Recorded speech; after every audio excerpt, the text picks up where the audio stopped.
오셨습니다. 오늘 한인사회 백년대계 우리가 이민 1세 또 2세들이 가진 막중한 그 책임을 논의하는 자리를 이 자리에 이렇게 마련했고 여러분께서 와주시고 특히 우리 패널께서 이렇게 참여해 주셔서 저희로서는 엄청난 그 영광입니다. 대단히 감사합니다. 오늘 회의는 기록을 위해서 우리가 영어로 진행을 해야 될 것 같습니다. 질문을 하실 분께서는 영어가 불편하시면은 한국어로 말씀해 주셔도 좋겠고요.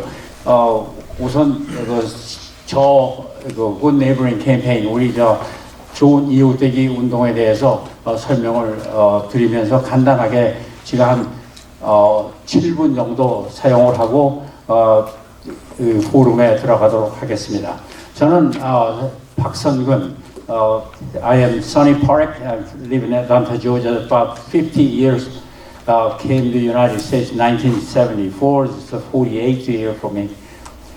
Then I'm running a janitorial service company in Atlanta, Georgia. I started in 1983, which is about 40 years. And we've been cleaning toilets for over 40, almost 40 years. I started business, we clean about 8 toilets. Now we clean about 1 million toilets every night. So God was blessed, myself and my business. So I'm one of the most blessed person in the whole world. And I'm standing up here and happy. Thank you so much. Since I clean a lot of toilets, I could make more money than I need. So I was praying and try to find out how to use that the money I have extra. And then I need to figure out, I have two things come to my mind. I called it God actually call me and give the mission to do this. One of the two is this, the Good Neighboring Campaign. I have not graduated. I don't have a college degree, although I have a 3 honorary doctorate degree. I don't have a formal college degree, but I made myself a good American. I am still working on try to be one of the best Americans in this country ever had. I arrived in the United States in 1974, and then I decided when I landed at Chicago Airport, and I decided to be one of the best Americans this country ever had. And then 8 hours later, I found a job. About 11th hour, I started making $1.80 an hour. I was cleaning the kitchen of a steakhouse. And then fast forward, and today I'm standing here and then asking you to join all of us. There's a lot of volunteers, like Henry Kong and Mr. Zhou Guangdong, working throughout the community campaign, stimulating the community to improve and enhance our perception and the image of a Korean American. This is, I thought that a lot of our colleagues think it's a very important task we need to do. So you can, throughout today, I'm going to facilitate the forum. However, I am not expert on leading the meeting or any such a forum, such important subject. But I've been doing this for many years. So what I'd like to see today is after I introduce the panel, the panelists up here, that we will have a little rule that because in such a small time, this is 3:25, and then about next 2.5 hours, we're going to discuss a very important subject. We would like to discuss, and there are no wrong answer, no right answer, but this is a very important the forum to express your feeling about the subject. The 3 different subjects is going to come up at the screen later on, and who we are we important to this country? It's a very important question for all of us. decided to move to the United States. We didn't come here just to make a living. I think that God has a better reason to put us in a position like this. And then you, so many people living in the New York area, so many Korean Americans live in the New York area, and you the one actually came here this Saturday afternoon, and you'd rather be here than other places. And I'm so grateful that you are the special chosen people that come here, that you rather spend time with us. So I'm going to go ahead and introduce the panels. And we have one panelist not here yet, Mr. Levy here yet, but I would like to introduce the panelists here today. If you go through this booklet, there are the list of panelists here today. Well, first of all, the General Larry Ellis is here with us. It's such an honor. General Larry Ellis is a 4-star general. When he was a 2-star general, he stayed in Korea. He was a representative of United Nations, and he was actually Panmunjom. He was a man handled the deal with North Korea and all the armistice policies discussions. He's a man. When he got promoted to 4-star general, he moved to Atlanta, Georgia. He was commanding general of a U.S. Army Forces Command, which is the largest military unit in the United States, with about 725,000 soldiers under his unit. Such an honor to have General Larry Ellis here. And he's been through, as you can imagine, been through as a minority of this country. So many things we can learn from his experience and the Black American community, what they experienced. We have a Harlan Levy. Mr. Levy should be here, but he's not here yet. Actually, today is there's a Jewish holiday, so none of Jews is actually able to do any business. He may have forgot when he was agreeing to join us, and maybe later he found out, but I think he's going to come because I didn't hear anything about his regret. And then the next page here.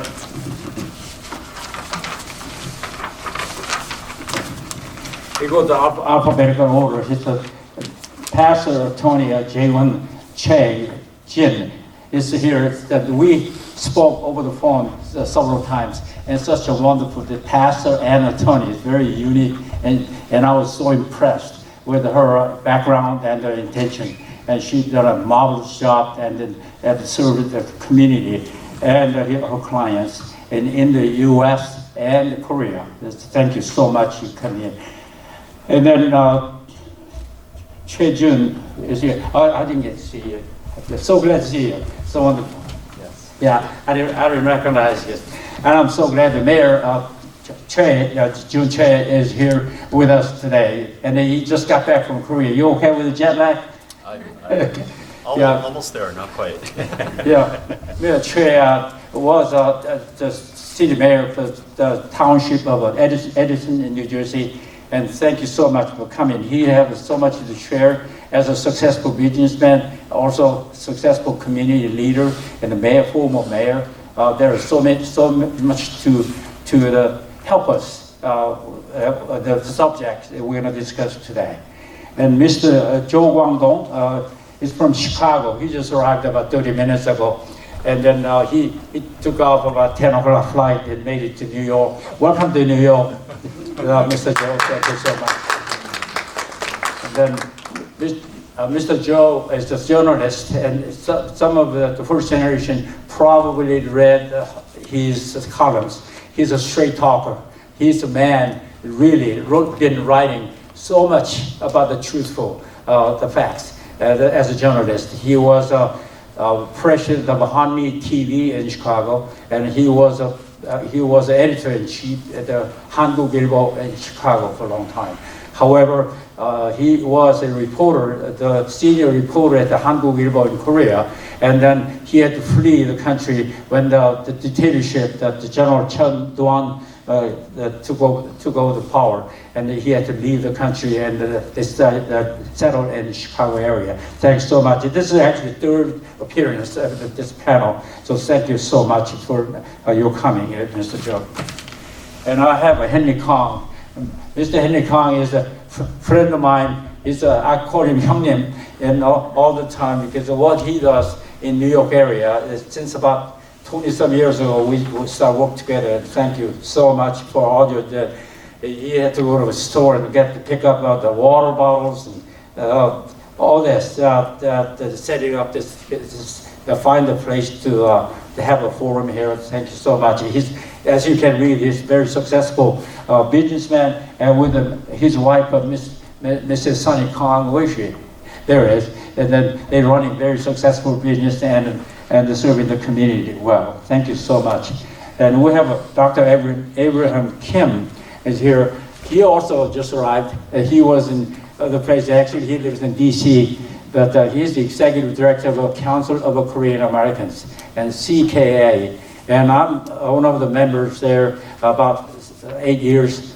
And then I am very proud the Korean American community has such an organization like the CKA. I think it's the one and only organization that I know members paying the initiation fee and also yearly due. And then there are about 500 members.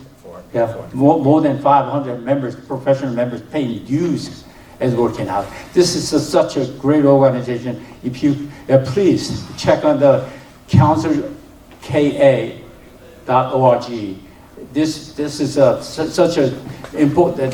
They bring a lot of different the necessary subjects to the community, and then Dr. Abraham Kim is running that organization very well since about 4 years, 5 years? 4 years. 4 years. It's a wonderful. Thanks so much, Abe, for coming here. Just so graceful that you share your time and coming here. And then next.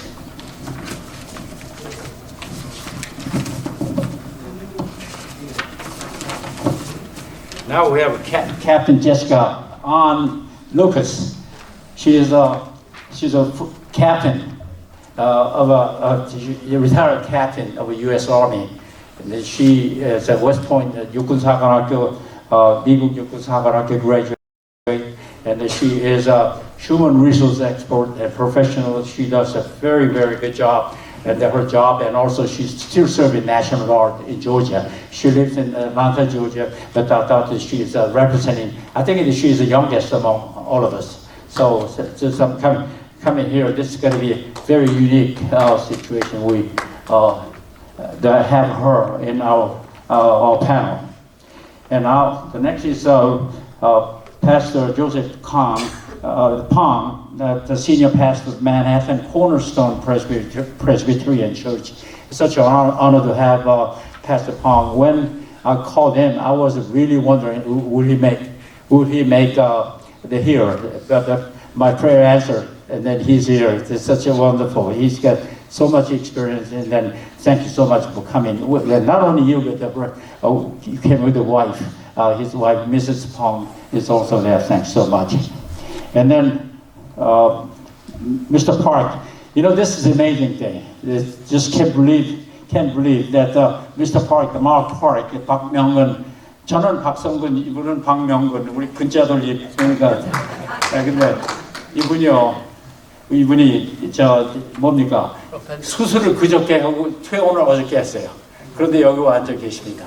그래서 이 모습이 우리 한인 사회의 끈기, 용기 이런 겁니다. 저는 얼마나 감사하고 사실 걱정이 많이 돼요. 우리 바리가드 부인께서 같이 오셨는데 우리 애들 이렇게 쓰시고 태어나자마자 여기 오시고 너무나 감사합니다. 그런데 왜 목사님이 빠졌죠? 제일 먼저 해야 되는데 먼저 앞에 했죠. 오케이. 그 다음에 저국 우리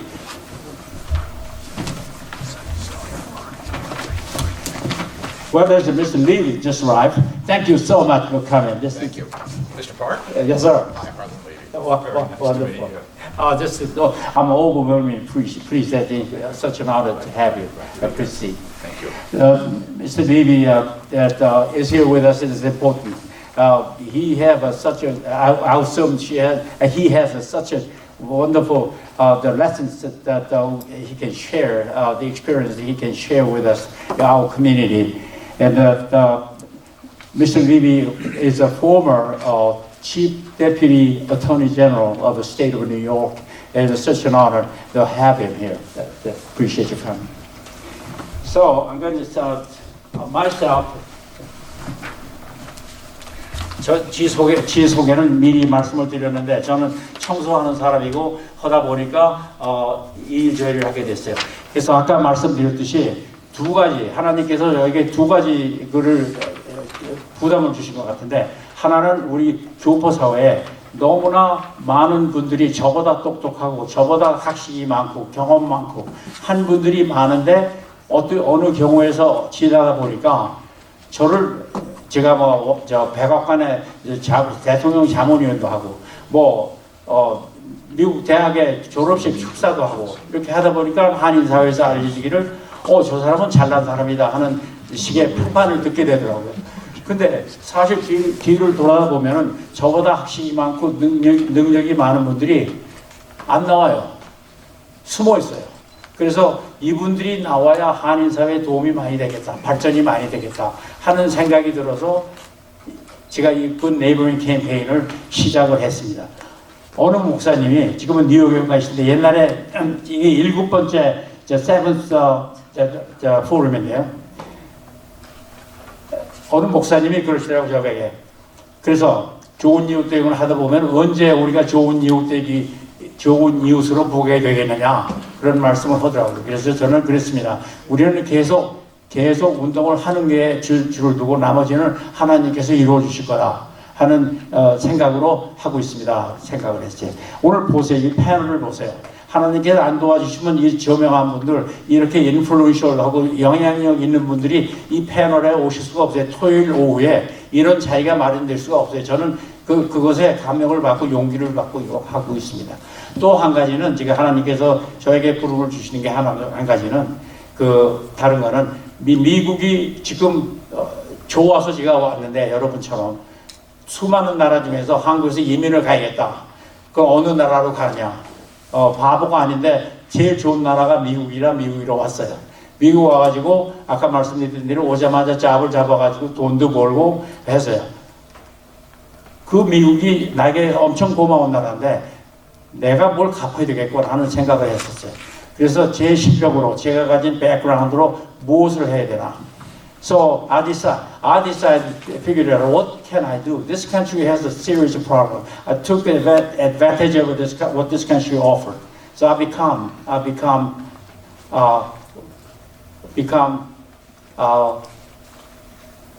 feel responsible to pay back to this country. Such a great country. We have millions of people lined up to want to come. Some people even put their lives in danger. And they take a risk and they try to come over illegally. They're not stupid. They're not the dumb. They are not fools. But they want to live here. Why? Because we are America, the United States, the best country in the world.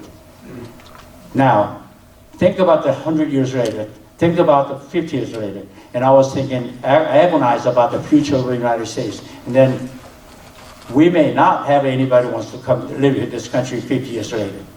The reason I was a pessimist, I am still pessimistic about that future, some of the future of this country, is because our children, our young people are not studying enough. I found an issue, very serious issue. We have 1.1 million high school kids are dropping out every year. You may not know about that. 110만 명씩 every year they're dropping out of high school. 고등학교에서 중퇴자가 생겨요. It was 1.3 million kids dropping out, and the government loosened up the requirement to graduate, so improved instead of an increase, they decreased the qualification, the requirement to graduate high school. So the number got better. That's the wrong way to go. So what I do is the subject, the responsible feeling I feel responsible to fix is a mentoring the high school dropouts. The two things I do today. So I want to go through here, so it took too much time. And then if you pay attention to the slides there, I want to thank the first, all of you, Mr. Henry Kong and volunteers, and Hun Chang, such a wonderful to have you volunteering for this forum. And there's the screen is out there for the panelists. And thank you so much for the guest speakers, the General Larry Ellis and Mr. Levy that came here and to try to help us. You are part of the history. We have a small gathering here, but the televised, all these recordings are going to throughout the country, nationwide, and we're going to stimulate that the Korean American is in the country to make sure they're aware they're American and they need to be the better and do better. They're already good, but they're better in the community affairs. And then thanks to the panelists and thanks to the participants. And thanks to media, there was the Korean American media in the New York area. There is such a good job that publicize our event. And then there are more to do as a forum and then our report, a one-page report will come out and then spread out, share with the other the media in the whole country. And with special thanks to the Korean Church of Queens. This is a very good location, a very convenient located, and the room is very nice.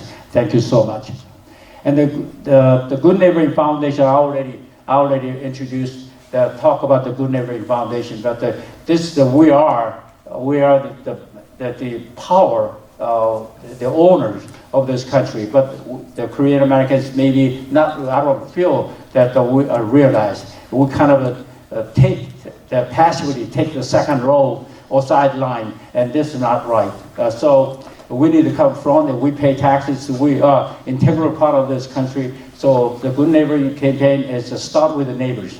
We need to serve, and we need to do better in the neighbors. So that's the beginning of it. However, we have a brochure brought in here, so you'll have time to hope you can read.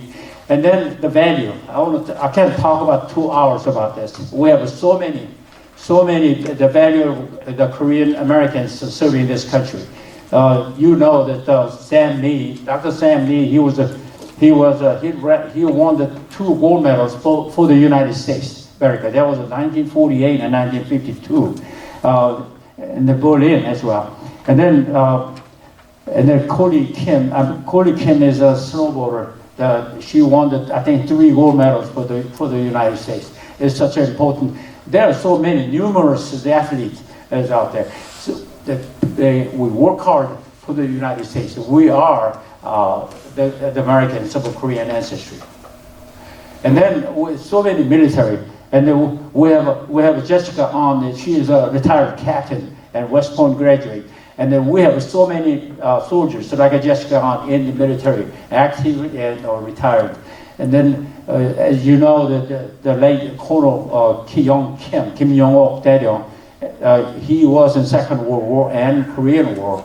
And then CKA, the Council of Korean Americans, tried very hard to work with the Congress for the Congressional Medal of Honor, but so far we failed. So many Korean Americans in serving in the U.S. military. And then the Korean American values. So this is very glad through. The American population is about 2 million, 1.9 million. That's a very, very important power. We are not normal Americans, so we are very hardworking. The productivity is unbiased, but I think we're double or triple. The productivity is compared to general Americans. So we are about 1.9 million power, and the $241 billion income tax we're paying, federal tax and state tax. That's how much we pay in taxes. That's the Asian American, not only Korean Americans. And then we are part of the 1.6 trillion American buying power. It's such a tremendous, 1.6 trillion can be a buying power of a small country. And then, excuse me. And then there's we're entitled that we are the true and genuine, integral Americans, but sometimes we are not act like an owner of this country. That's what I'm frustrated about that time to time.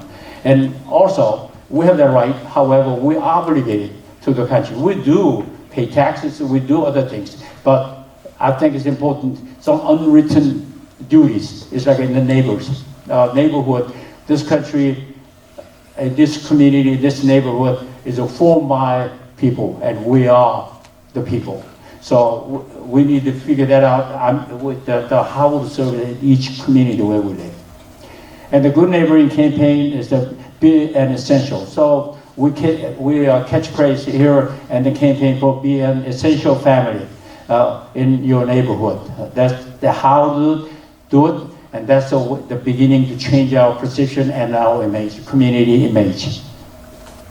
And here, the first thing I came to the United States that I learned was this song. I'm not sure anyone know how to sing this. This land is my land, this land is your land. And then there was an elementary school song, but national anthem, and then this land is my land. That's one of the first two songs that I learned. And then I thought this is very important, you know. And so I'm going to sing it. It's not karaoke bar, but I'm going to sing it. So if anybody wants to, just follow with me. This is my land, this country. This is your land, this land is my land, from California to the New York Islands, from the Redwood Forest to the Gulf Stream waters. This land was made for you and me. So America is mine. America is yours. It's not foreign country. The next is that we're going to start. Now is coming to my turn is end, but here, so we're going to all rise, and then we're going to the American flag and the Pledge of Allegiance. And I ask Mr. Henry Kong to lead us, please. Please rise. May I ask to rise to the flag of the United States of America and recite the Pledge of Allegiance. I pledge allegiance to the flag of the United States of America and to the republic and for which it stands, one nation under God, indivisible, with liberty and justice for all. Thank you, Mr. Khan. Now, we're going to go and start a session. And I have to the rule here. So the panel is going to speak. We're going to have several different rounds, but as the turn comes in, you can speak limited to 3 minutes. But we're going to start hearing the guest speaker first. The guest speaker has no limit. You can talk 2 hours here, but this that's so important. We got so much to learn. So I'd like to ask General Ellis that please come to the podium, and then you're going to stay there? Do it from here. Okay, that's fine. Here or up there? Yeah. I want you to be there. Please. Okay. If you can.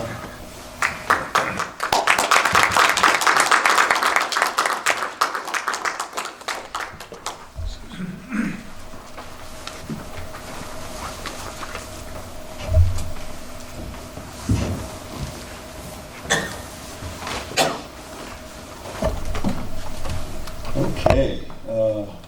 Well, good afternoon to each of you. And first of all, thank you, Sonny, for the invitation to be here. And I'm absolutely delighted to be here this evening. And thank you and the Good Neighbor Foundation for having a vision to put forth an effort like this. It's awfully important. what I do know firsthand is Sonny is very passionate about issues surrounding Americans of Korean ancestry. And I can speak to that. But he gave me a topic, and I had to think about it a little bit, Korean Americans I know. And I had to think about that a little bit. I wasn't sure where he wanted me to go with that. But let me talk first a little bit about my military background, not very briefly. I served in the military for more than 35 years around the world. I started out in Vietnam as a young second lieutenant and a captain. And after about 20 years, I was reassigned back to Asia as a one-star general.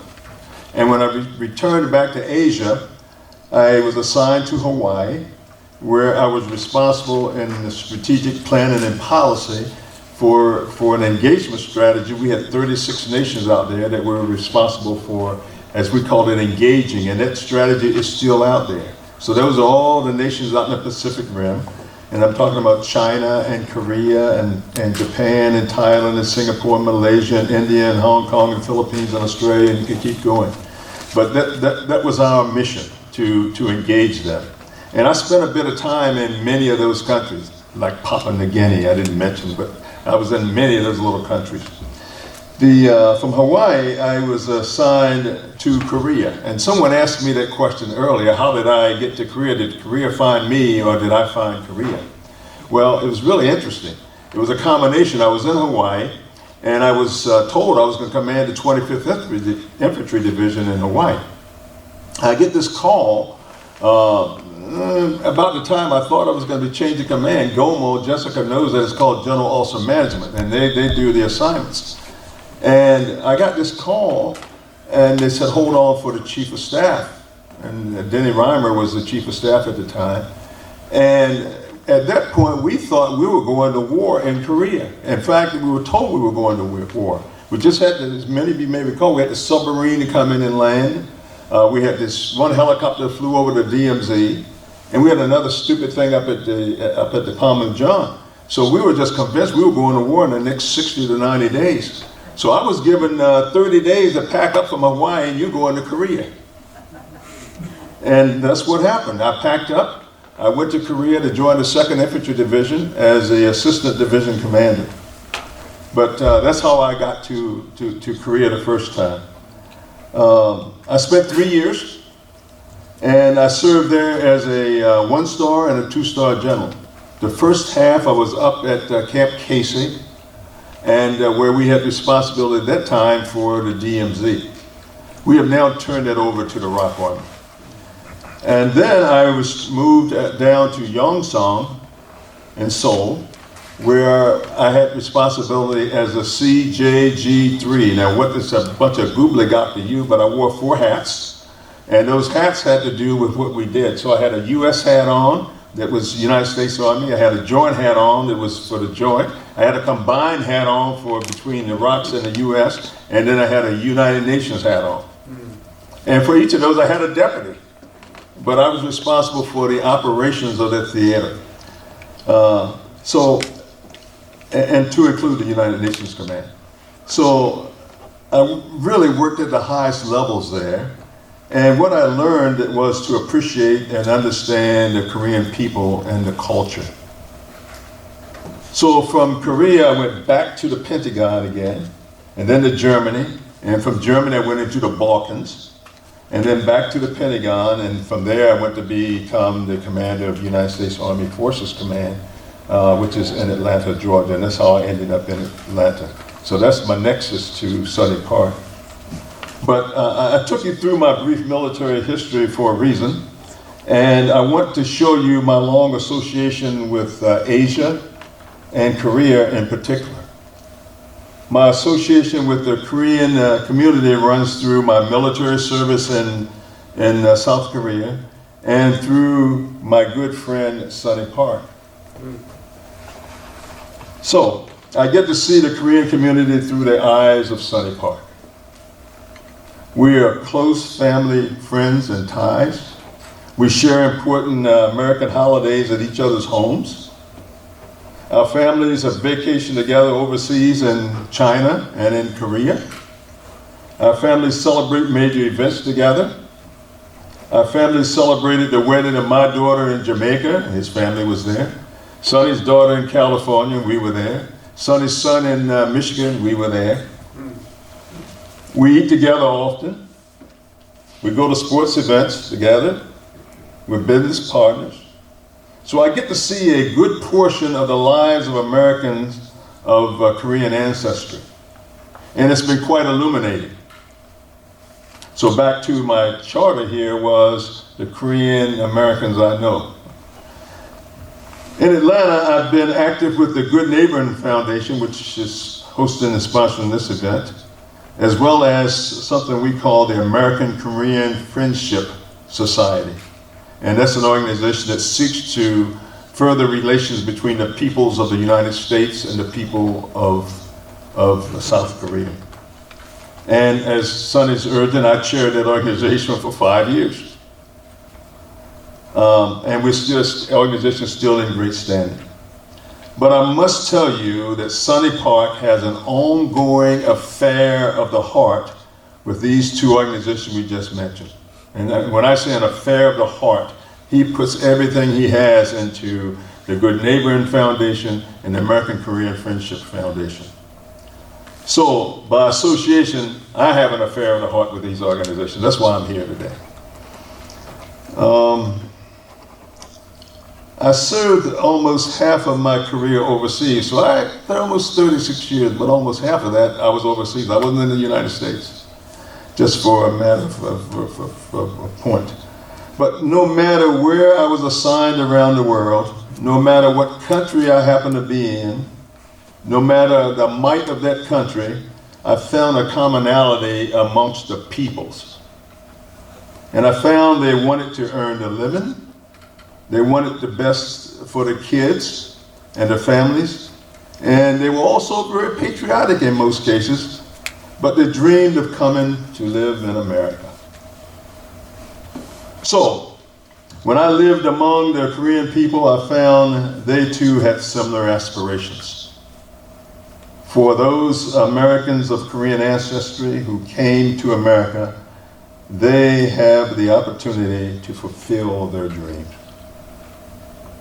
But the dream comes in two segments. And I think those Americans of Korean ancestry, you fulfill that first segment. You are in America. You've immigrated to America. It is that second segment of the dream, and that's the piece, Sonny doesn't like this word, assimilation. It's a word, he says, I hate that word. But it's the assimilation piece we must focus on if you're ever going to fulfill your dream of living in America and living on that shining city on the hill that you've heard so much about. I still talk about the Korean Americans I know.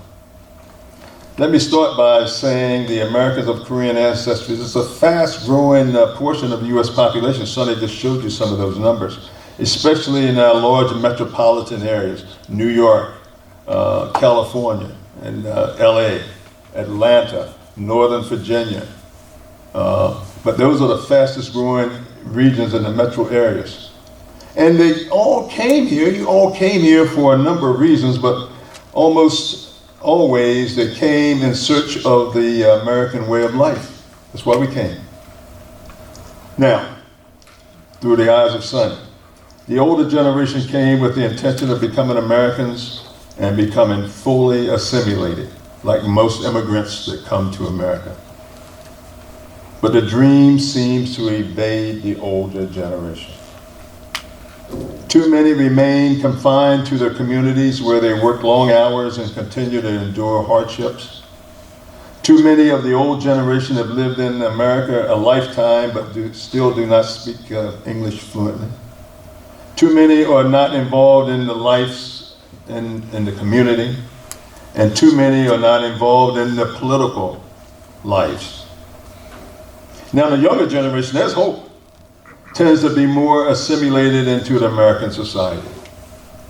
Although Korean immigrants have become well known as successful businessmen, This stereotype is far from reality. The majority of Korean-owned, and I'm calling them mom and pop stores, they struggle to make ends meet. Although some businesses have been very successful, and we have many of you in this room in that category. Many of the mom and pop stores are located in Koreatowns and in the African American and low-income communities. There's a high degree of resentment bred against the Koreans by some of the African Americans, and they perceive the Korean merchants as outsiders who exploit their communities. While there may be some truth to this, in terms of exploitation, the Korean American merchant too struggles to make ends meet in many cases. The two groups have different perceptions about America and being successful. Being an independent businessman represents success in the African American community, while it is nothing more than an avenue of making a living for many of our Korean Americans. And it really does not necessarily always provide them an avenue to move up on the economic ladder. But more visible to the community and the American society at large are those professional occupations, and many of those are sitting around this table in here today. Your engineers, and your doctors, and your lawyers, and the nurses, and the pharmacists, and a few very successful businessmen. You're in here. In Atlanta, the American Korea Friendship Society celebrates this group each year as examples of successful assimilation. And we have an annual banquet each year. And the likes of, you saw there, Sammy Lee, that story is just phenomenal. If you don't know it, you ought to read it. Dr. John Oh, Dr. Tom Kim, Dr. Peter Ree. And then the military and civic leaders like B.J. Pak, who was the U.S. Attorney in Georgia, General Yo, Colonel Young Ok Him, Steve Sterling, and there are many, many others. And I'd invite you to come down to our ceremony. Each year we have one. And this organization, believe it or not, we invite people who have assimilated. And we give them a stipend. He gives them $10,000 or $20,000 to donate to the charity of their choice. But these are people like you who made it. But despite the growing number of Americans of Korean ancestry, especially in the professional occupations, American Koreans as a group struggle to assimilate in the United States. Sonny told me that. He told me to talk about it. That's why I put it in here. The Korean American community remains detached from the American political mainstream more than any other ethnic group. And we are working hard to change this. This is why we're here today. We're working hard to change it. I maintain it still requires staying focused and carrying out your patriotic duty as an American. And I can define those two. Focus and carrying out your patriotic duty. These are the Americans of Korean ancestry I know. Perhaps President Ronald Reagan said it best in his farewell address, and I quote, "I've spoken of the shining city all my political life. In my mind, it was a tall, proud city built on rocks stronger than oceans, windswept, God-blessed, and teeming with people of all kinds of living in harmony and peace. A city with free ports that hummed with commerce and creativity. And if there had to be a city walls, the walls had doors, and the doors were open to everyone with the will and the heart to get here." That's how I saw it, and I see it still in the quote, and that was from Ronald Reagan. And I'll stop there, but those are the Korean Americans that I know. And I don't know if I hit the question, Sonny, or not, but he asked me to talk about the friends, Americans that I know. And those are the ones I know. But thank you for the opportunity.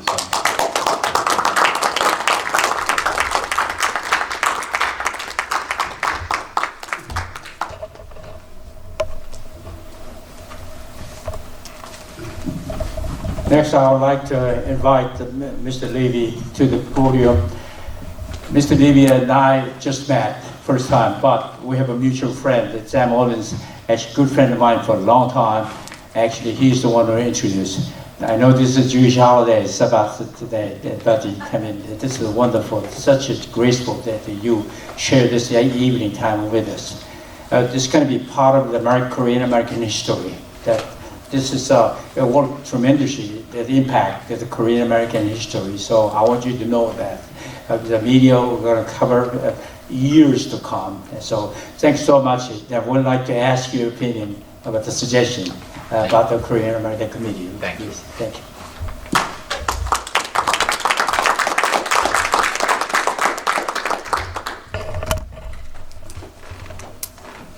As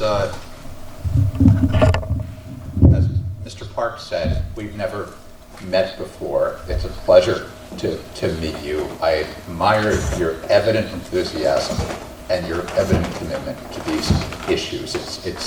It's terrific. I also have to tell you that I agree entirely with your love of Woody Guthrie's song, "This Land Is Your Land." It is a beautiful song. If I had my druthers, it would replace the Star-Spangled Banner as the national anthem. I think it is a song about everybody in this country owning this country, and I think that's a beautiful message, and I'm pleased to share that with you. I will say also that this is my first time to ever think about issues of Korean Americans, to meet with Korean Americans as a group, not to mention such an illustrious member, such illustrious members of the Korean American community.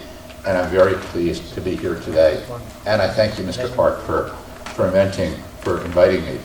I also want to say that I have never before met a general, the United States general, much less sat next to him and followed him on a panel. And that is truly an honor, and that is a remarkable thing for me about this day, too. General Ellis, it's good to meet you.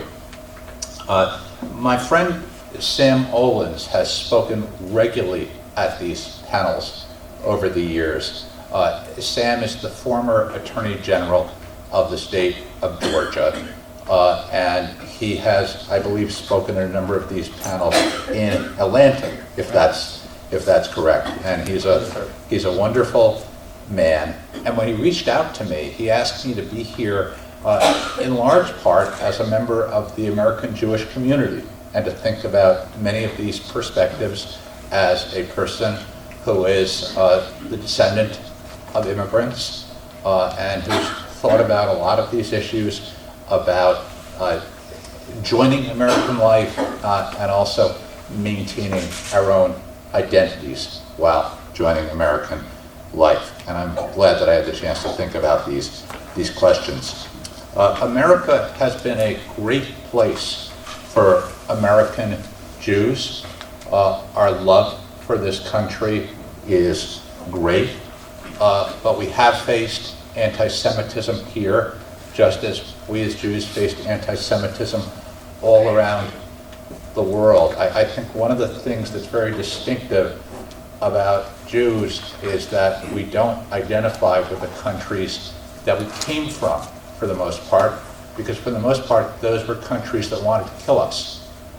And that's, for the most part, why our ancestors came here.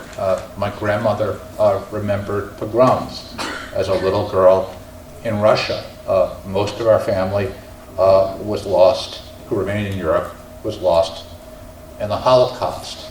So the identity transforms to a religious identity rather than a national identity, which is a very complicated thing, and a very complicated thing to explain to your children when they say to you, when they say that, when I tell them that they're half Russian, they say, oh, so then we're Russian. And I say, no, no, no, we are not Russian. We are Jewish, and I make that very plain to them. So it is a very different identity.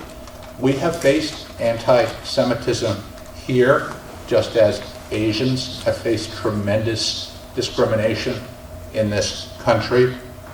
During World War II, despite the awareness of the American government of what was happening in Europe, they refused to reduce quotas to allow more Jews into this country and to save those Jews from death. I am not equating these things by any means, but relatively recently we had men with torches marching through the streets of Charlottesville, Virginia, chanting, "The Jews will not replace us." But I say all of that noting that discrimination lives here. We all know that. It continues against Asian Americans. It continues against Jews. It continues against African Americans, who are the three major groups facing hate crimes in New York City, in our own city.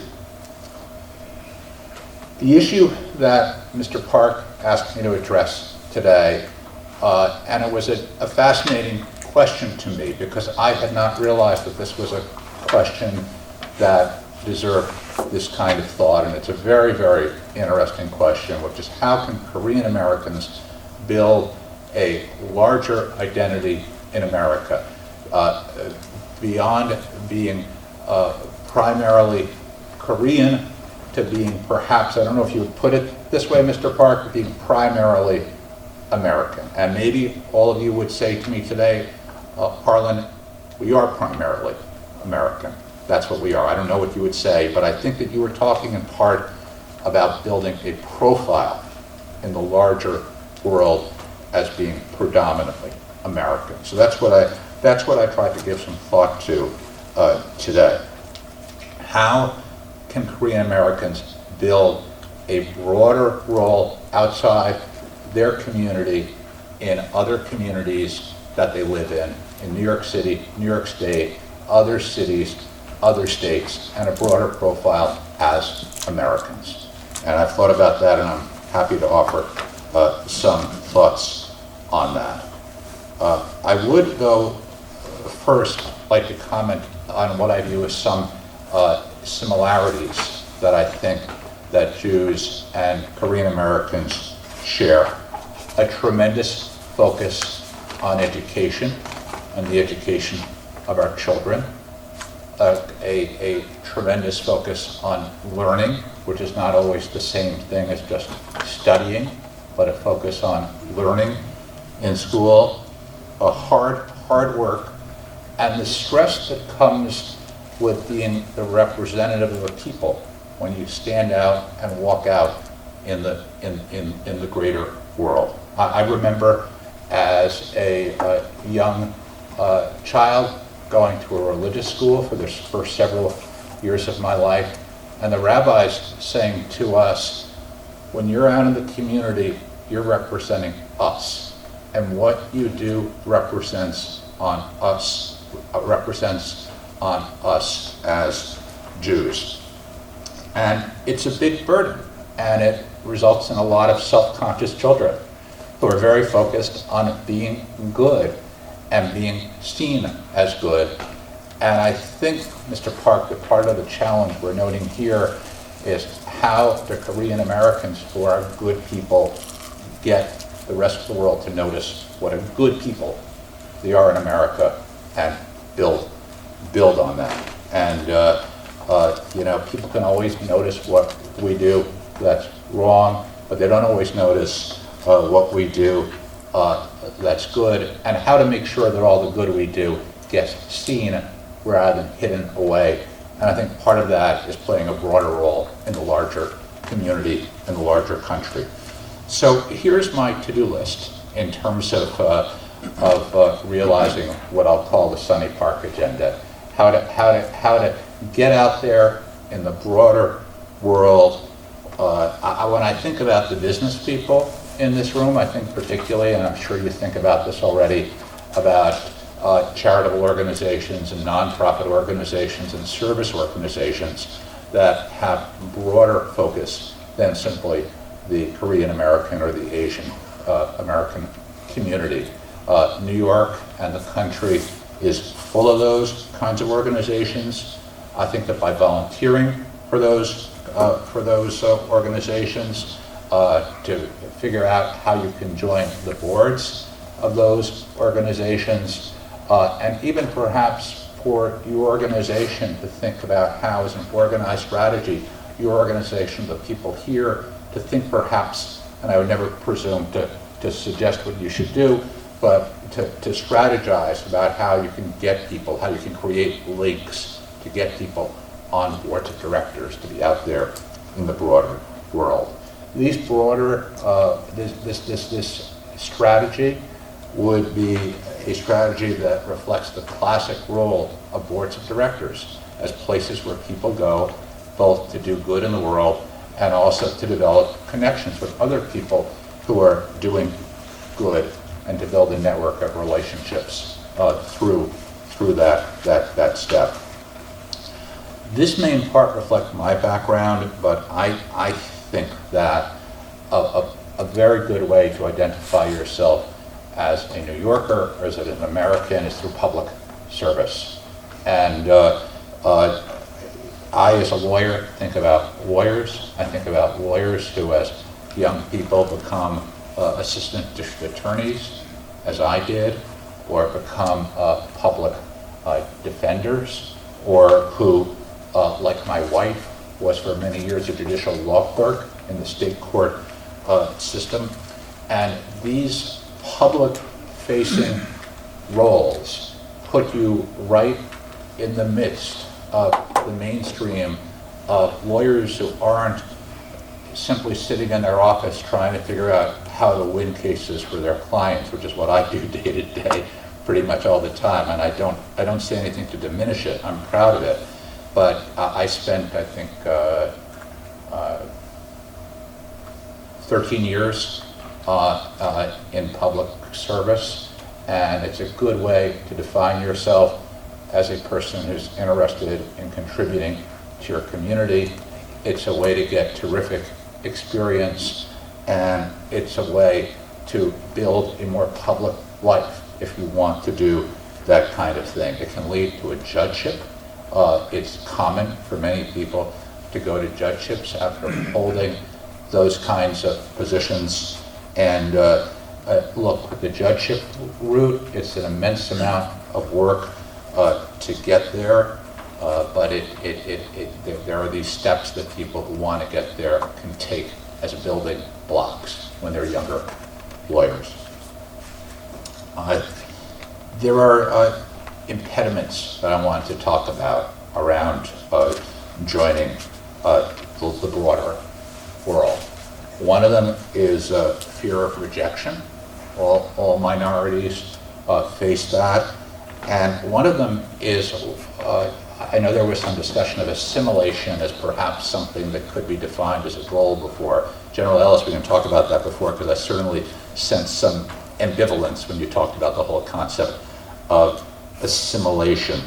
But I think that just as there is a fear of rejection, I certainly know from the community that I grew up in that there was a fear of assimilation.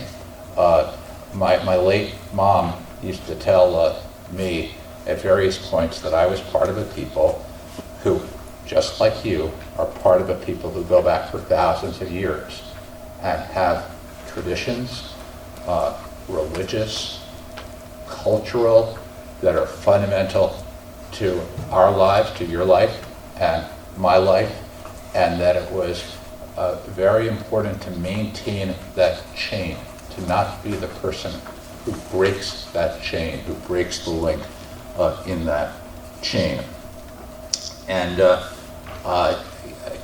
there was the concern, I think, that we would, by entering the broader world, as my parents had already begun to do, that we would end up damaging the long-term traditions of our family.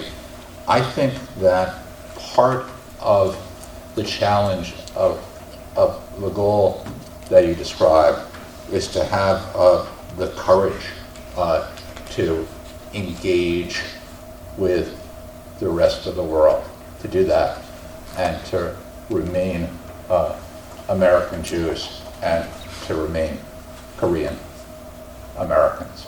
So on that note, I will close. Thank you.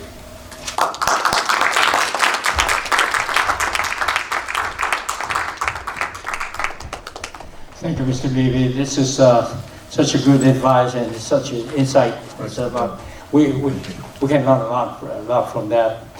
I would say, when I arrived in the United States the first time, I rent an apartment. And then those days, I didn't have much of a responsibility. I just paid the rent. And then when the roof leaked, I called the supervisor and they will come and fix it for me. But when I bought a first house, the roof started leaking, I had to fix it.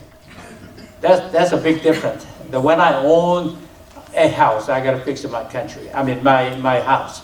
The same thing, we came here as an immigrant, and with the green card, hold the green card maybe 5 years or something later, and then we obtained the citizenship, and then this country is mine. When I see something wrong with this country, it's like a roof leak, we gotta fix it. It's not, we don't have anyone to call, but I am the one to fix the roof leak or any issue this country have. That's how I feel about it, and thank you so much for your insight. Now, the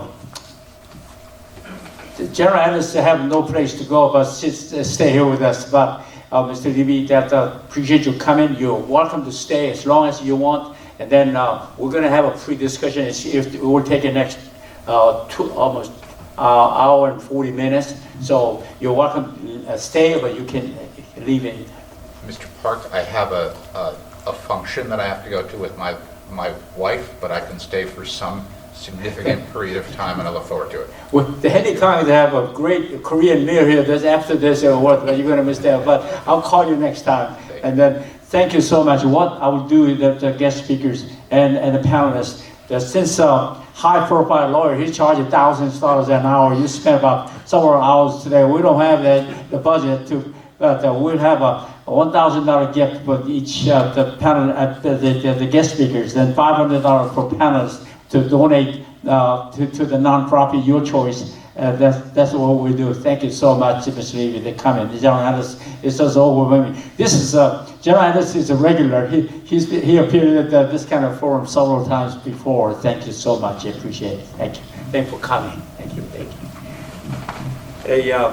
Next, I've been watching Mr. Mark Park, the city council of Inglewood Cliff, New Jersey, and made here. Like once again, his wife is watching, and I've been watching the same thing. And he just had a surgery, and he's sitting here, and I feel uncomfortable.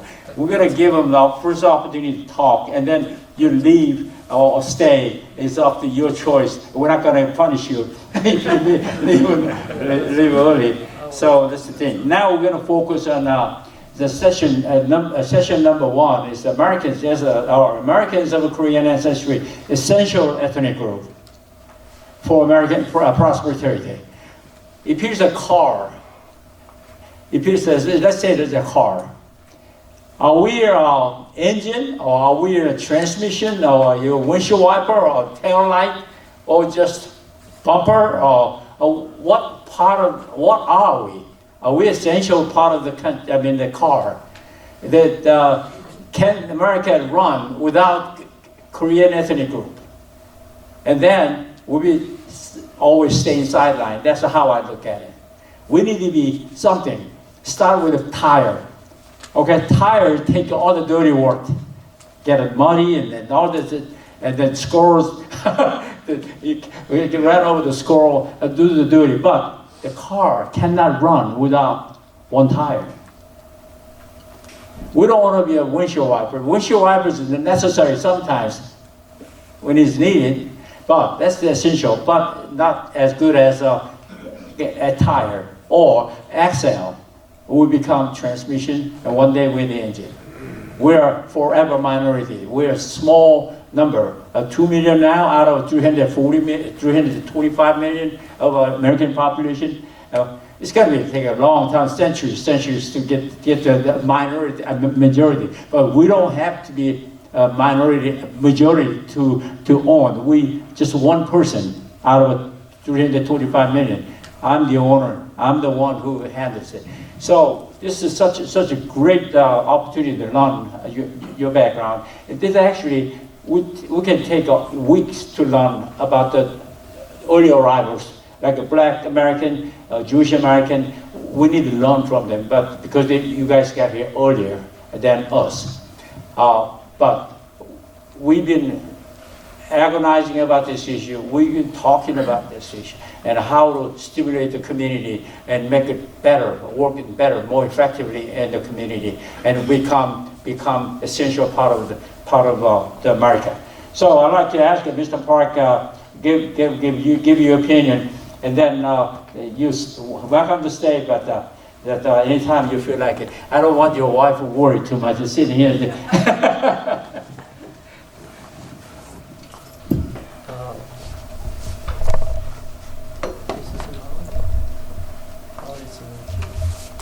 Okay, sorry.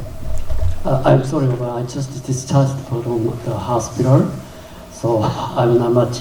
My voice is not loud.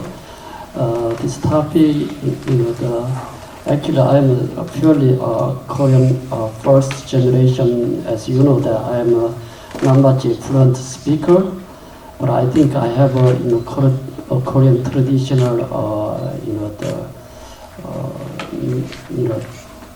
working hard, and we're going to dedicate for the America. Like personally, I really appreciate America, especially raise my son in here as son and daughter. They got a very successful job, and then I am service for the city councilman, and then I'm very actively involved in the community service. Normally Korean people, they are working very hard, but they are very isolated from the mainstream. That we have to cultivate. But if we are they are realized about this kind of very essential, needed to be involved in here, this community, there will be more,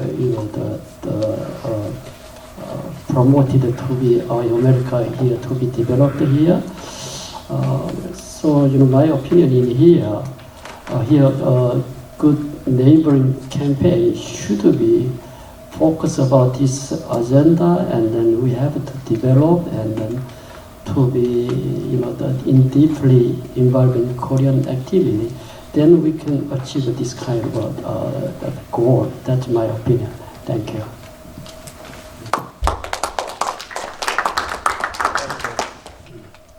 Because that in order that way, the Pastor Jin, if you can speak about the subject, please. It is a great honor to be invited to participate, and especially as a panelist. And it's amazing that you have been spending years to do this work, and actually the pioneering. Preparing the platform for the next generation, including first generation ourselves. I'm the first generation Korean American, and I came to USA right after college graduation and marriage. Right after graduation, I married, and I came to USA. And the day I stepped on the USA, the land of the USA, it was the 4th of July. I didn't know what the 4th of July meant, but it looked like a festival. I felt like USA welcoming me. Yeah, I was confused, but I felt good. That was the beginning of my journey in USA. And I have two sons. They are all grown up and married. My first son served American churches as a pastor, and he went to Korea and then serving English-speaking congregation as a pastor. And my second son graduated from the West Point. Yeah, he is serving U.S. Army at the hospital, and his wife also U.S. Army. Both of them are officers. So, looking back my life in USA, I really appreciate, especially for the USA Americans themselves. I'm an American, so, but forefathers and American Christians, they sent missionaries to Korea, and I was baptized when I was about 1 year old by a female American missionary. And when I was appointed to as the pastor in USA, at the first church, I received the notice that a young girl, a baby girl, about a year-old baby was waiting to be baptized by the new pastor. You know, when I was when I first stepped on the land of this country, I just told to myself and then prayed to God, oh God, I now stepping on this land. I am a debtor to this country. So please help me to tell them that I really appreciate, and please continue to do the same work as your forefathers had done for us. And then God's training in English after English continued. I didn't want to continue to study in US. I was not prepared. I didn't have plan, but somehow I studied theology, and then last semester of 3-year length MD degree, I had to solve the problem with Korean church, that if I would continue to this track, then the church top leader will leave the church. They said my husband was a pastor. They said that one pastor is enough for us. I have to stop my talk soon. So why Americans of Korean ancestry essential ethnic group for America's prosperity? According to my experience with many Korean Americans, I see there some unique characteristics that are education and diligence. I learned there's a song written by American songwriter and singer, and middle of the lyrics, he wrote, if you have problem with your kids, hire a Korean mom. That's the only lyric that I remember. I think it is summarizing some our influence to some Americans in this country, that is one word, education.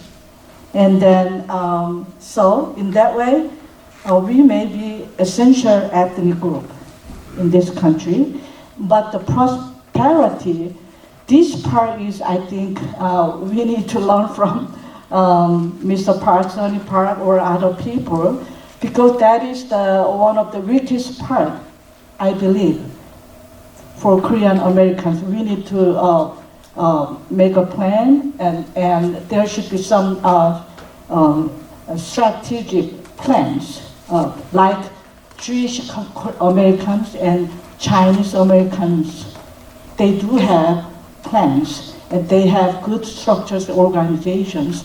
They are very good organizing work history related to this prosperity. And then secondly, it is not prosperity, but I want to say here, longevity in U.S. It is a scholar's paper, and then the result was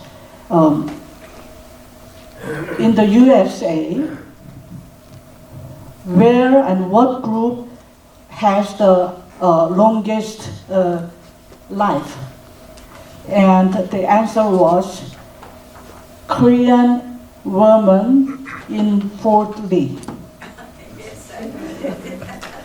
Because the reason was because they had good community and community relationship, and especially for Christians, they go to church every single day, all in the morning, and they have evening meetings, they have small group meetings.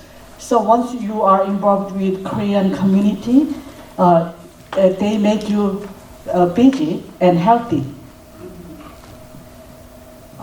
So prosperity, I think it is our homework.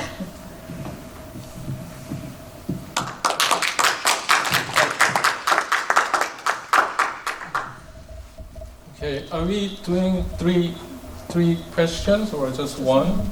Just one? Yeah, one at a time. We have a second round. We have 3 subjects today Okay. to discuss, and we are focusing on that. Is our Americans of Korean ancestry essential ethnic group or not Yeah. for America, the prosperity, I think the answer is yes. as of today? As of today. Americans of Korean ancestry, essential ethnic groups for American prosperity, yes. But I would like to come up with a little different, I don't want to be a spoiler, but different perspective on this, because global perspective, or in terms of representation, being a pastor, I may represent Bible and God. So representing from Genesis to Revelation. So I was very touched when you're concerned about retention of American soldiers. That's a really different concern than average American people.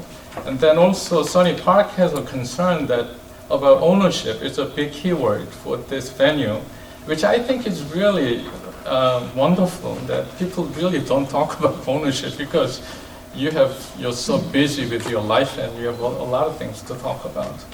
But I would like to narrow down the scope of our discussion, which I like to do sometimes, so we can be very productive. And then we can also take a Jewish track. I thought about, Ben Zakkai, who studied Mishnah. It was just, and also I really wonder, why do we have to follow paradigm? We can create paradigm, and I think this is a very exciting time, because we have K-pop, K-music, K-drama, K-everything. And also during Ukraine-Russian, this war, the value of value of being Korean just skyrocketed, and then we are the number 1 right now, defense industry right now. We are exporting, Korea, they don't have, I don't think they have enough resources to, export all these, weapons that they got the order from, like places like Poland. So where I'm coming from is very different than maybe Sonny Park, because maybe our ancestors, who knows, our ancestors were here. Indigenous American Indians, yeah, maybe they were part of us. So what I'm coming from is very different. In sort of ownership, okay, we could talk about ownership of this land before the pilgrims came. I don't know how many Koreans would agree with this kind of position. And I think the scope is much broader than just being American. And this can be more of an academic topic. But I think it's very interesting to note that there's a lot of things that we do, Koreans people do. I remember I had a chance to participate in a philosophy conference, and I had a chance to talk to a PhD candidate from Germany. And I told him, the problem with Germany is everything is working so well. That's the big problem. But Koreans, sometimes we are very indecisive, and we are very subtle. We have a lot of expressions in our language. Even if you want to say something is yellow, we have so many different expressions. I think we are talking about sophistication. The problem of German engineering is they are working so well and very predictable. I was talking to my German teacher, my PTA, my school, my kids' school, and she said, everything in German is so predictable. So I think being Korean sometimes is very indecisive, and talking about subtlety, I think that is why we are so precise. We have LG and Samsung, we are good at engineering, because our position, our visual intelligence is very, very different sometimes in other parts of the world. So I think that maybe I feel like I'm talking about something wrong topic. This is about Americans of Korean ancestry, essential ethnic group for American prosperity. Yes, but I think we can do very differently. I think we should do very differently, even than other ethnic minority groups that we have, because we cannot detach ourselves, being Korean Americans, from what's going on in the whole world and in Korea. So if we only follow a certain ethnic group and we have to do certain things, we make a lot of money, we become influential, and then we do community investment, reinvestment, and all this. We've done this before. But I think our forte is not only just giving, of course. But these days, we have a lot of interesting data, what Korea has done. Some African countries, they want to put our Korean logo in their flag because we've done so much great work. I think that's a good model. Don't you think this is a great model for our, this is, again, I really appreciate Sonny Park doing this, because not too many people are interested in this kind of topic. And they count how many people are here. But your passion counts. And leadership usually is risen out of a crisis, something to problem solve. You have a good problem solving issue here, ownership. And I think where I'm coming from is much bigger scale. Even the word Joseon, if you look at the meaning of Joseon, has to do with sunshine. Even the word Canada, not with C, is K. If you look at the Sanskrit and the linguistic roots, I was very fascinated by a scholar who was associating Korean meaning of Joseon, which covers half of the world. So we are talking about American ancestry and ownership. Maybe this happened already many years ago, and we are just trying to discover, because we have more data. We have a lot of tools right now. So this is, again, very different kind of position I have, because by the grace of God, God blessed countries like Korea, Israel, and America, which I think three very important countries. And I pay attention, I celebrate even Jewish season, upcoming Sukkot and the Rosh Hashanah and all this. And I closely, actually I was the only one who was invited at the Chelsea, I think 50th celebration of the city of Jerusalem. Were you there? I was not. Yeah, I was the only Asian. Not only Asian, but just only Korean, only Asian invited there. So I don't know how they found me. But anyway, I keep closer. Shalom, Shabbat Shalom. Shabbat Shalom. Yes, still Shabbat. Okay, so I mean, I think we need to have more innovative understanding of being a leader. I think we are in a good position to create paradigm. And we have Squid Game, for instance. Netflix, and then other, media content, which people were not ready during pandemic watching Squid Game. We are not ready for this kind of thing, right? Okay, that's Koreanness. We can surprise a lot of people. Okay, I think our position should be very different and very innovative and very creative. To become an influence, an ancestry, essential ethnic group, yes, we can do it. But yeah, we can do it. And I don't want to take too much time for this, but yeah.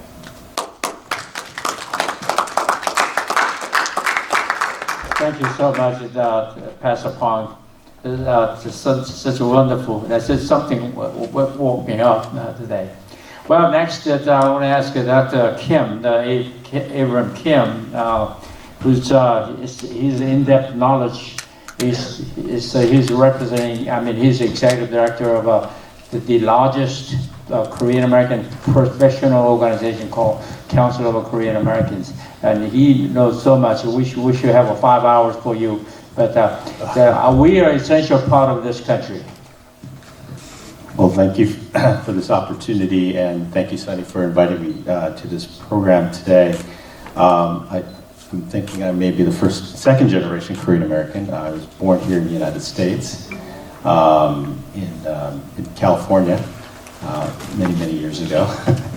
And I guess I have a slightly different, somewhat different perspective, since this is my homeland with my ethnicity and my cultural kind of roots to Korea, and my parents actually moved back to Korea too, so they re-immigrated back to Korea as well. But as Sunny mentioned, as a leader of a Korean American organization, a professional organization that represents second generation professionals and those who have grown up most of their lives here. That's the perspective that I'm coming to. So when you say are Americans of Korean ancestry essential ethnic group for America's prosperity,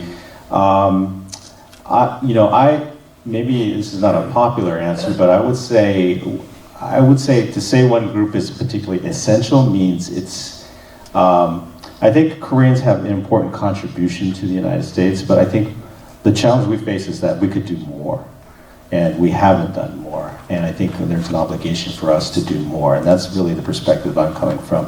Yes, we are a very important a group that's contributing tremendously, and as Pastor Pong mentioned, there are a lot of cultural things that are really going there's a lot of visibility, not only Korean films, but food and leadership and things like that. But I think as a Korean American leader here in the United States, I think we have as Americans, I think as a community, we need to get more involved in our community and public service, not only to help support the needs of the Korean American community, but even thinking beyond the Korean American community and being an essential bridge. And how do we get directly involved in mainstream American society to not only contribute to serve, but to shape as well. And these days, we are actually encouraging a lot of our young people to think about non-traditional careers. I think there's plenty of lawyers and doctors in our Korean society, but we're encouraging our young people to think about entrepreneurship, thinking about art, thinking about media, thinking about running for politics, thinking about public service, thinking about all these areas where to broaden our community members to think beyond not only our community, but also how to give back and be an integral part of the United States in terms of its service. So I think that's one kind of point I'd like to highlight here, and important part in this. And so if we are to become an essential part, we need to get involved in shaping the United States is one. Secondly is, I think one of the issues that was alluded to here is that oftentimes Korean Americans, even though their contributions they're often viewed as outsiders or foreigners or the perpetual foreigner. Some of you may have heard this. And I think in some ways it's actually a change of mind and reference from a first generation community to a second generation community. I think on my parents' generation, my grandparents' generation, when they did immigrate, they came here seeking opportunities. So the mentality is we are a guest in a foreign land. But a second generation and the children of immigrant, we are not guests, but we are part. And I think I love the metaphor of ownership. We have to take ownership and highlight the fact, not only to ourselves, but to broader America and mainstream, that Korean Americans are part of the fabric of the United States and what makes this country wonderful and dynamic and fruitful. Because really, if you think about it, the United States is this grand experiment of bringing all of these different cultures all together and living side by side. And Korean culture, as we've witnessed, is an essential part in helping to shape the future of America. Today's America and tomorrow's America from 10, 15, 20 years from now will be a different America. And we need to be an essential part in the authorship of what that future America looks like. And so highlighting the fact that the contribution, but also highlighting the fact that we are not foreigners, we are actually owners here, co-owners with everyone else, and we need to also, as owners, contribute back as well and serve others as well. So those are just 2 points that I wanted to just highlight here today, and thank you for this opportunity.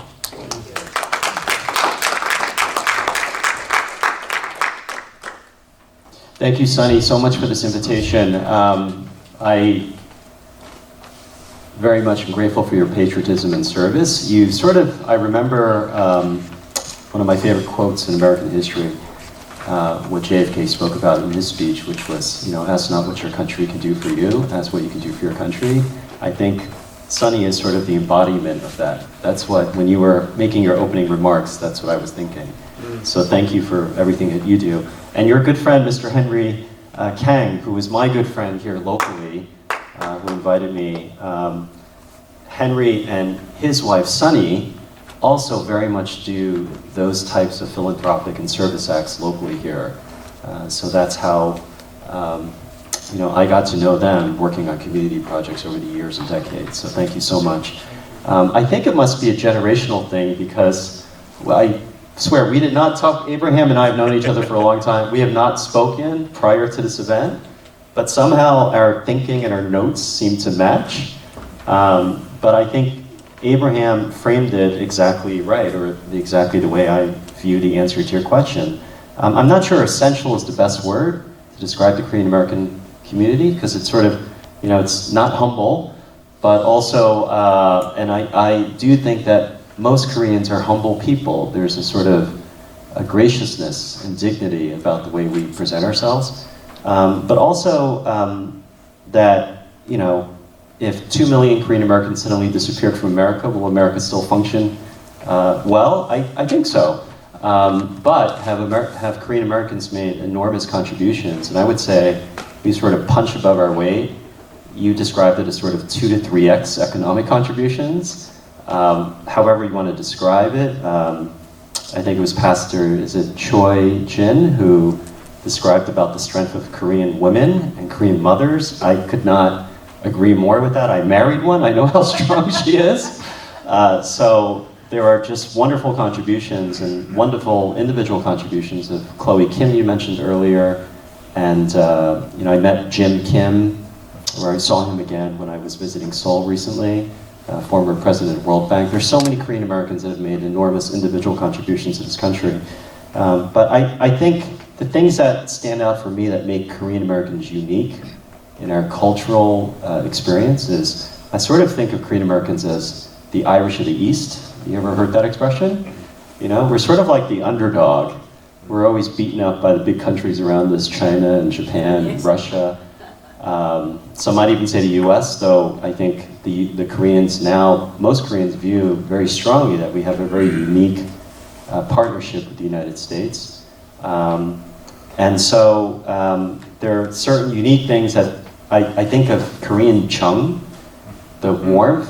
For those who are not Korean American, it's not love. There isn't a direct translation for this word, but it's a heart, it's a warmth, it's Sunny Park. Sunny Park represents Korean Chung in the way that he goes about expressing himself in the world. So they're definitely unique contributions. So I agree with Abraham's perspective that we're not essential, but we've made enormous contributions to this country already in our relatively short history. However, we can do a lot better too. And when you asked me to speak, 4 things came to mind, and for respect for my other panelists, I'll describe all 4, but let me just start with the first one. I think it's really important that, and others have already spoken about this, that political activism is something that the second, third, and future generations really focus on as an action plan, as a to-do item, and to really get coordinated. General Ellis and Mr. Levy both spoke about different aspects, public service and different aspects of it. But I'm talking more direct political activism in a nonpartisan or bipartisan way, where we get involved very directly in the American political process. That could mean political contributions, forming a political action committee of sorts.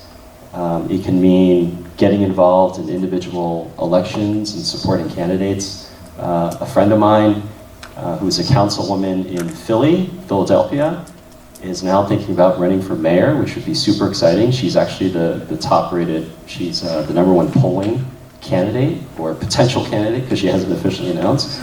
So there are wonderful Korean Americans now, slowly but surely, making an impact in the political scene. I think we should do more to accelerate that process. Here's some examples. In 2000, now this was 22 years ago, my good friend Dr. Young-Duk Kim, my good mentor, Grace Lou Volkhausen, who's a longtime activist from Brooklyn, and I started an organization called the Korean American League for Civic Action 22 years ago, right here in New York City. And we realized, and it was for that purpose of doing more political activism, but we realized our community wasn't ready. There weren't enough political activists out there. There weren't enough people making political contributions. There were definitely individual examples, but not a collective impact. So instead of that, we started an organization that focused on public leadership and taking young people who showed great promise and talent and showing them what the political process is like. In fact, we borrowed it from the Coro Foundation. Coro is a wonderful public service program based here in New York City and some other cities. CORO, it started in San Francisco. And I'm proud to say, actually, CKA took over the CALCA program that started here in New York in 2000. It's still running 22 years later. Thank you, Abraham. He's expanded it and he's gone national, so we have programs running out of both Washington, D.C. and New York. But these are the types of programs that we need to accelerate, and really, we should have a West Coast operation, a Georgia public leadership program, where we take young people and really show them and introduce them to leaders like General Ellis, who has a great example of military leadership and service. And a second example of political activism, when I was serving as mayor of my hometown, a councilman in Boston and I kept on being invited to all these Korean American forums like this around the country. And finally I said, Sam Yoon is his name, and I said, why don't we just join forces? This is sort of like, we can't be the only 2 spokespeople in the country. Back in 2007, 2008, I remember. So we toured the country and tried to form something like a committee of 100 or a network of young people who wanted to do more political activism. We realized again in 2008, we were not ready. But that sparked, and Yul Kwan and some others that Abraham knows very well, eventually turned into the Council of Korean Americans. So I'm proud that Abraham our good friend is, taking it to the next second and third generation of leadership. But those are the types of programs that we should be accelerating. Thank you.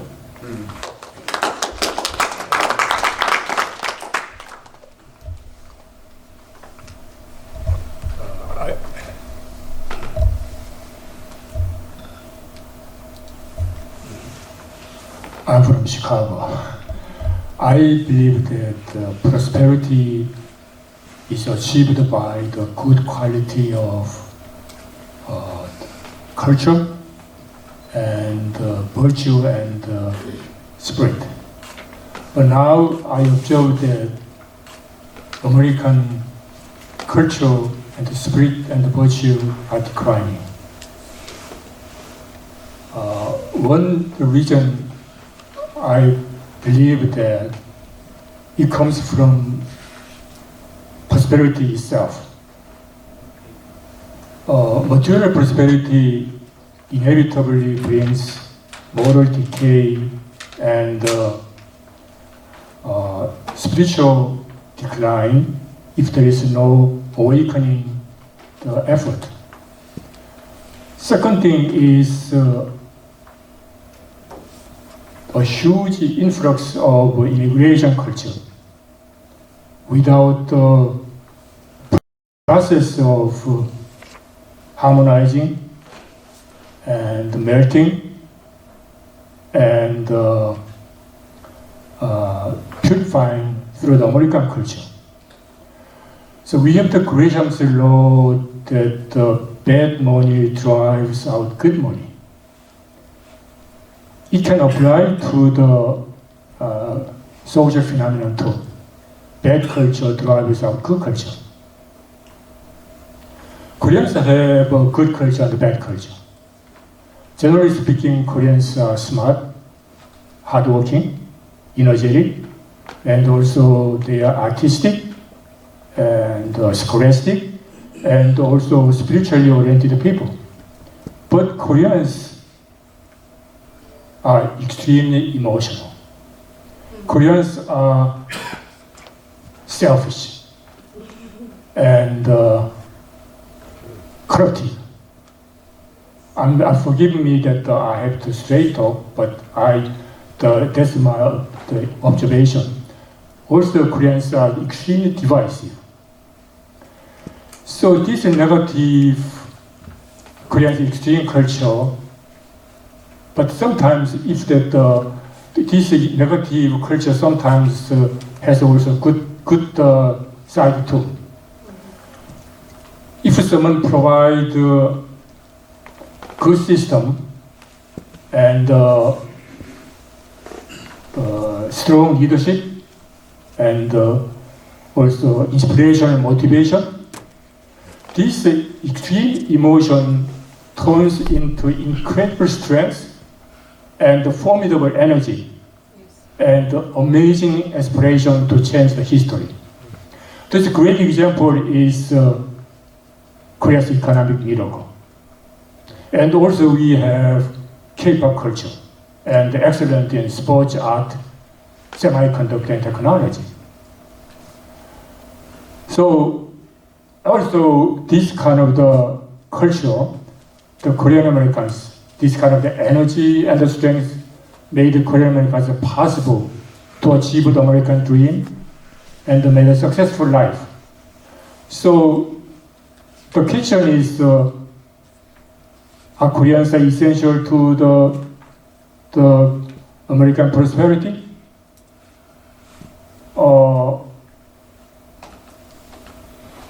Koreans has great potentiality and capability for the great asset for the America's future. But they need to change their culture and attitude to the United States.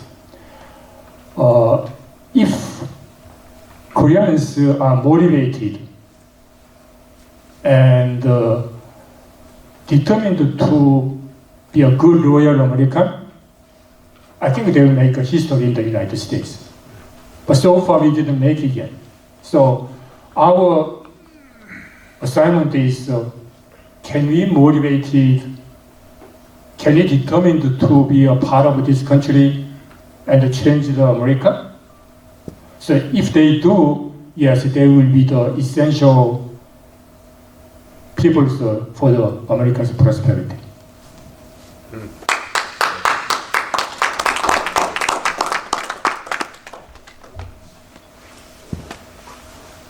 Thank you so much. As one of the panelists, I'd like to welcome all the panelists and the guests. I have been here in this country over 50 years, half century. And half century is like yesterday, goes fast. And I have 3 children, they're all grown up, and 4 grandchildren. And I've been always thinking, what will be me and Sunny, my wife, the 4th generation and 5th generations. That's always I've been thinking, and I've been praying for. Actually, I met Sonny Park.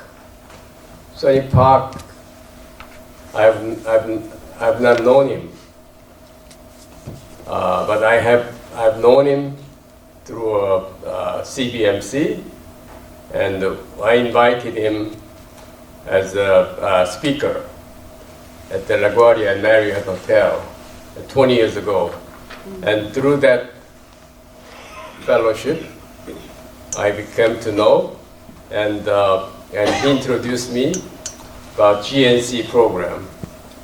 At that time, he sent me a bunch of this card, which is Star Spangled Banner and the Pledge of Allegiance. This card, he sent about 500 of these to distribute to my friends and neighbors and Korean church members. And I did it. I still have about 100. Sunny, my wife, wrote today. This is our relationship for the last 20 years.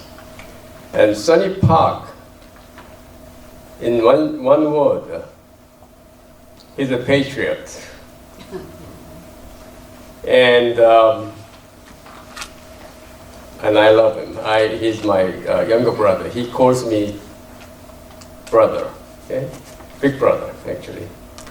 And Sonny Park was born in the year of horse in Korean zodiac calendar. And there is a word that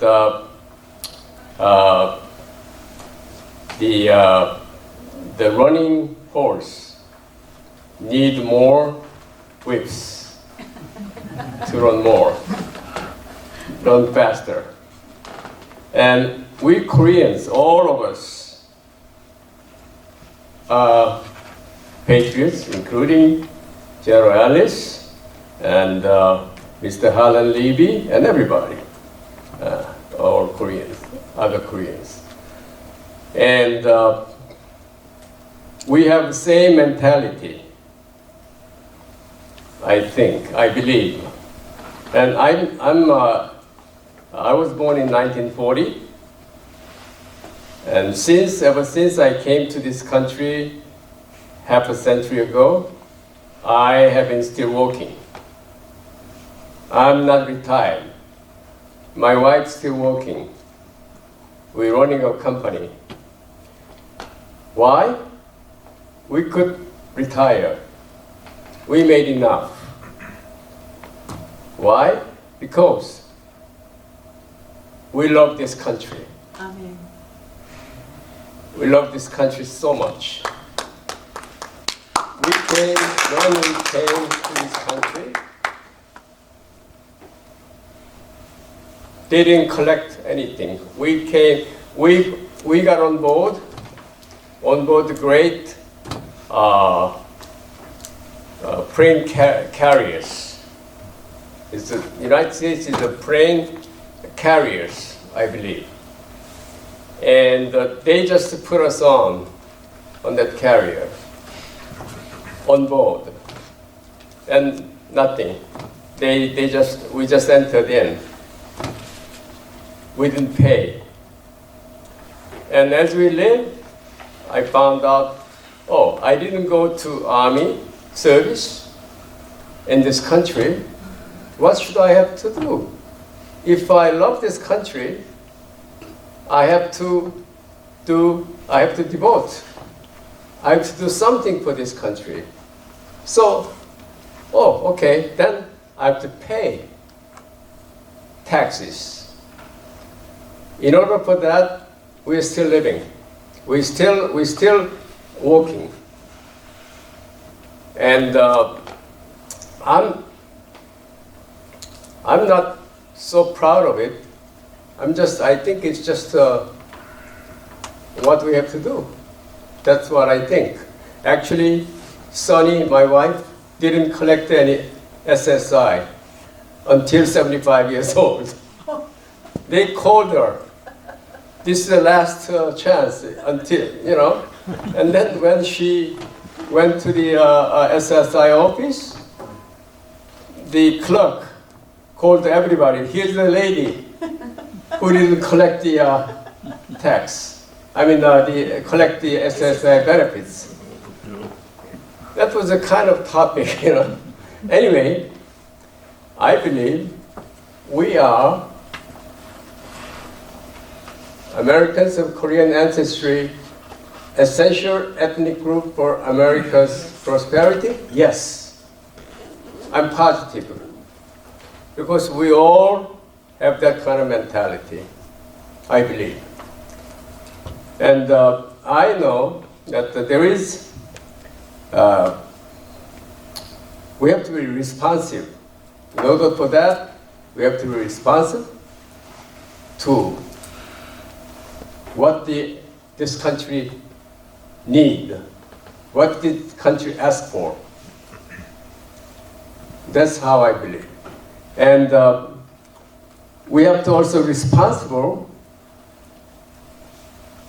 for the development of this country, and with great sustainability and communication between all of us, and especially communication between our descendants. There is a lack of communications, I find.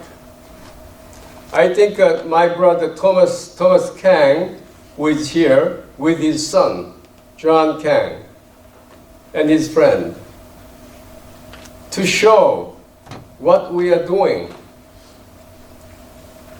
And it's great. I admire you. Elder Kang, we admire. Let him give him a big hand. And I really appreciate Dr. Kim and Pastor Chang and everyone here. Mrs. Song, all the who volunteered for this forum to make it happen. I really appreciate. And let us give them all applause. And I think in short, I don't want to spend too much time. Time is running. And I like to ask everyone, every Korean Americans, the first generation need to transfer our spiritual legacy to our second generation, third generation, fourth generation. Keep on going. I think that's very important. Yeah. So I'm just telling my children and young people, do the best under any circumstances. Sonny Park still cleaning million toilets. I'm still working in my age. I picking up a lot of trashes on the street sometimes to humble myself and to make the street clean. That's sometimes my job. And good neighboring. In my neighbor, any trashes, sometimes I pick.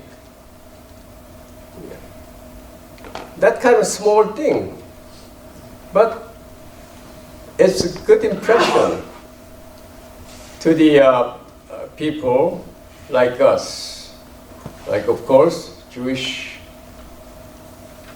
Korean, or minorities. We taking your track, actually. It's been, also Afro-Americans, your tracks. Yeah. And I always say that do the best under any circumstances, whatever you do for your living. You do professional, anything. You do business, street peddler, anything. Do your best and to make this country beautiful. This is the country of mosaic, and we'd like to make it, this beautiful country, more beautiful. Thank you.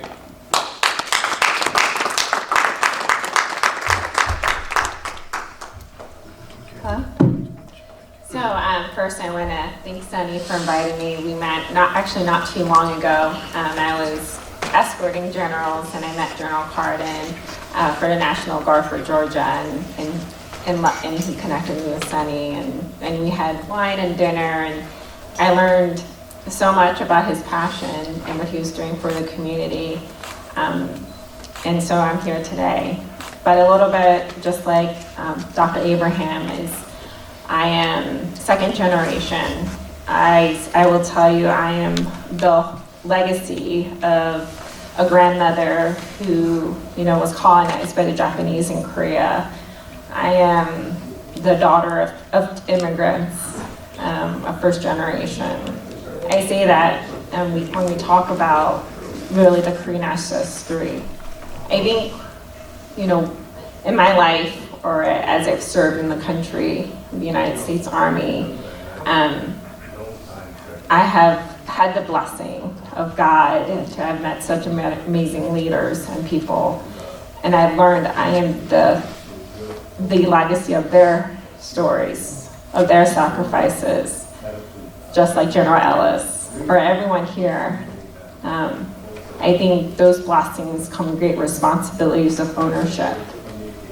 I am here for my children, under helping them understand the legacies that will be passed on to them, the legacies of my grandmother who immigrated and endured great hardship before the Korean War, so her children can have a better life, a life with dreams fulfilled. I've been to deploy to Afghanistan, and I truly saw the sacrifices of people, the people who wanted to have a better life for their children, a place of no war, a place of no hate. I think we still live those wars, how we describe those wars or hate, and how much it destroys our communities and our countries. I think essential ethnic group, I think success and prosperity is how we define it. I think what we have, our responsibilities as immigrants, or what we want to do, is to show those blessings and be responsible for those blessings and opportunities that we have been afforded to live in a country where it's a democracy, a place where we can have any dreams and that children are free to live their dreams. We were not in another country such as Afghanistan, where you couldn't have a dream. We have endless possibilities. But I say that comes with great responsibilities. I don't think we're any different from any other race in the sense that we all want our children to have better lives. No money can equate to success. No money will bring you happiness. I think it's the dreams, like Martin Luther King has visioned. I have a dream, and that dream coming to fruition. So I have a dream for my children and for this country, to have peace and equality and value. And we play a role. We all play a role. Our children play a role because we've been blessed with this country and this opportunity to be better. And I encourage all of us to set the stage for the next generation, to be advocates, to be advocates by whether it's a nonprofit. I go to colleges all across Georgia. I work in the cybersecurity. A lot of young students are trying to get into cybersecurity. And I speak to all of them. And the number one question I tell them is, where do you want to be in life? I said, I don't care where you want to money-wise. I said, where do you want to be in life? Why do you want to be in my firm? Why should I give you my time? We have to give them that vision of a better future, of a future where they can be leaders and influential. They are not meant to be small. We were blessed to be big. So I think we will be. I think it's our responsibility to set the stage for our children and the future generation.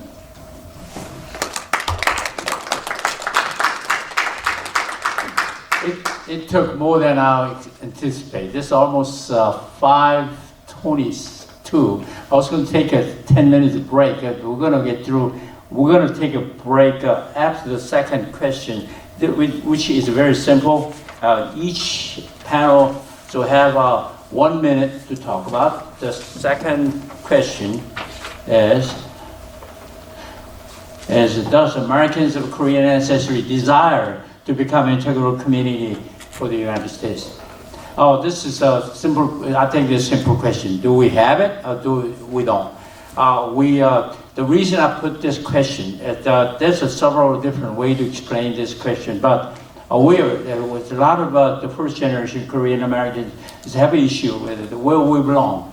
The United States or Korea, South Korea. We confused time to time, but we cannot draw a roadmap, the correct roadmap, without knowing where we are and where we're heading to.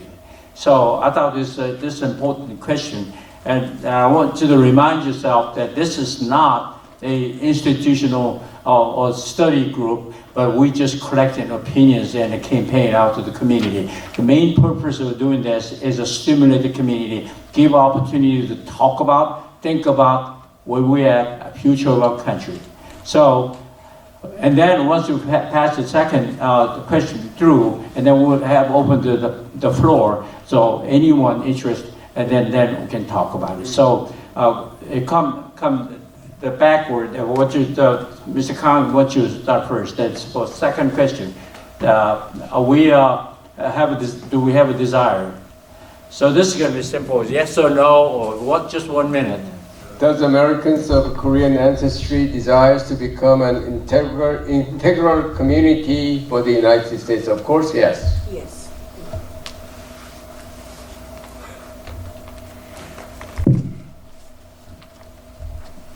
I think I should take more than 1 minute. This subject is very very deep thinking to me. So I'm sorry I have to take more than 3 minutes. 1 minute. Actually, in the 1990s and the 2000s, I characterized that Korean community has 3 subcultures: church culture, and golf culture, and video culture. Nowadays, I have to add one more culture: Kakao culture.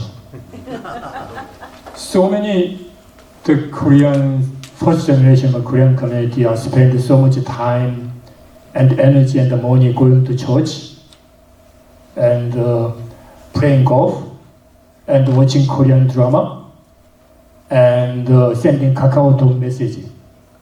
I'm not criticizing this one. I love and respect them. But what I'm saying is we are too indulgent in these things. We are losing balance. And we are indifferent to participating American and contributing American society and the neighborhood. Korea has a long history of poverty and persecution and exploitation, suffering and war. Through this the cruel and the harsh history, Koreans have produced greatly changed that to produce unique and distinctive character and cultures. One of these distinctive character is extreme emotion of love and hate, the power and the politics. Koreans hate power. Koreans hate the politician, but opposite, they are hungry for power. They are hungry for politics. When the Koreans came to the United States, they noticed that American culture and American power far beyond their reach. So their emotion goes to the Korean politics. And so without their knowledge or understanding, they deeply involved the Korean politics, Korean emotion. And their rational idea is American, but their emotional identity is Korean.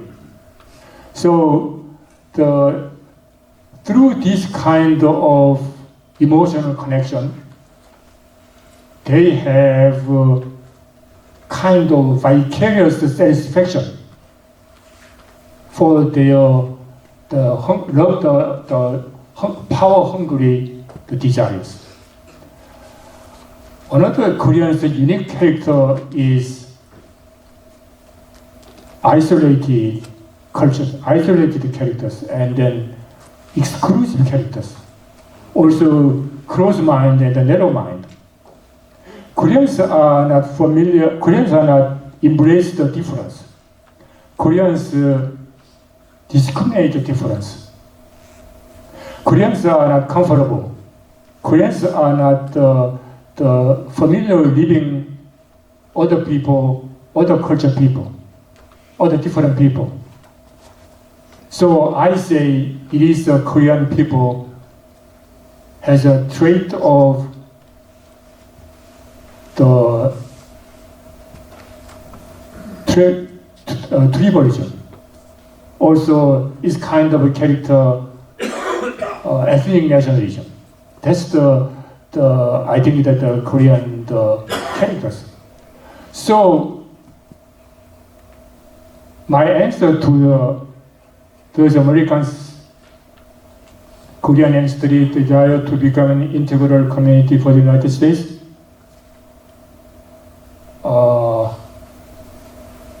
To my observation and to my experience, I should say no.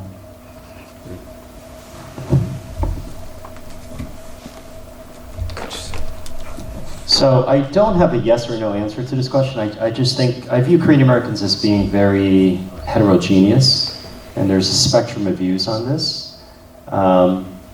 But I think our discussion should focus on how do we increase that number. So of Korean Americans who view themselves as integral Americans, as you describe it, Americans of Korean descent. So that's my short answer to it. And Mr. Joe, as much as I respect your experience and career and all the contributions you made in the media, I definitely agree on the golf culture, church culture, cacao culture. But I think there is a whole new world of Korean Americans that are open-minded, non-tribal, collaborative, honest, public service oriented. And I also see this in Korea, since I recently visited Korea, because I think the exposure to internationalism and many other strong forces, there are so many young Koreans with confidence and maturity and leadership, and I think they view themselves as global citizens and not, many of the characteristics that you described. So, with all due respect, I disagree with some of your points, but I understand and appreciate your perspective on that.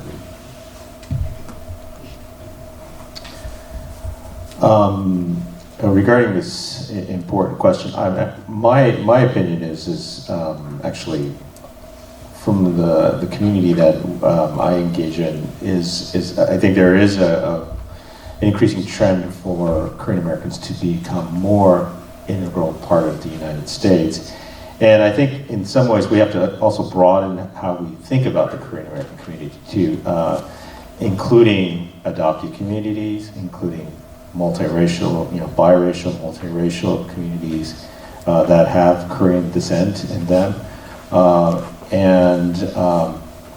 And I think also what's interesting is in the Korean American community, there's actually a third culture going on, meaning there are Korean American communities that don't feel like they're fully accepted or fully part of mainstream America or the traditional Korean first generation culture. And there's actually a third culture. I call it the kimchi taco generation, which is, it's really a fusion, right? And there's really a different kind of culture developing even within that generation, and how they're thinking about, in many ways they don't realize, I put myself in that generation too, which is, if you look at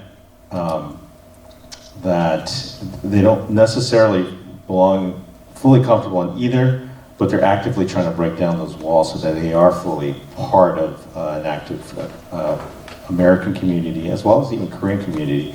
And so even in that act, I see that act as trying to become an integral part of this culture that we live in, and to be an active contributor in shaping that. So I think, so at least from my position and perspective, I do see a trending toward more integration. So that's my opinion. Okay. That's Bob. Yeah. Okay. I think my reading of this question, why did you pose this question? I think it's about how do we do better becoming an integral community for the United States. I think that's the reason why you're doing this, right? So I think answer should be I think yes and no, because I'm not representing anybody. I mean, if this question is about characteristics of Korean American being Korean American, that's maybe a different question, but the purpose of this question is to how to become integral community involved and everything. But I think I've heard answers already, but interesting question I would like to tweak is, I've seen some people now going to Korea and going to a spa, 찜질방. When they go there, Americans, I don't care, the Europeans, they exactly behave like Koreans. The way they eat and everything. So, I mean, we can always flip the question, how do you make them, Americans, I would like to look at it in a very different perspective as well. When they come to Korean, like BTS concert or anything, they would love to be part of Korea because they see the value of being part of Korean culture. And then amazing, one of the UK singer had a concert in Korea. The way the teenagers participate with the concert, he's going back every year because he said never seen any kind of country like this. So the question is, when there is a value, when there is something cool, they'll participate you. That should be our attitude. I mean, of course, we have to be good at becoming integral part of this community and great Korean American citizens contributing and politicians and participate in voting, and this is all great. But I think we just want to tweak the question, and then my consistent position has been, instead of being just underdog or a victim, we have everything. We have something better. We had this many years ago. Ancestors, so it has to do with the understanding of who we are. Korean Americans, they don't have a lot, I can't really speak for everyone, but they only look at their parents working hard for, but if you look at bigger picture, our Korean alphabet, how sophisticated is it? And all this, and then they will have different position. Okay, let's pick.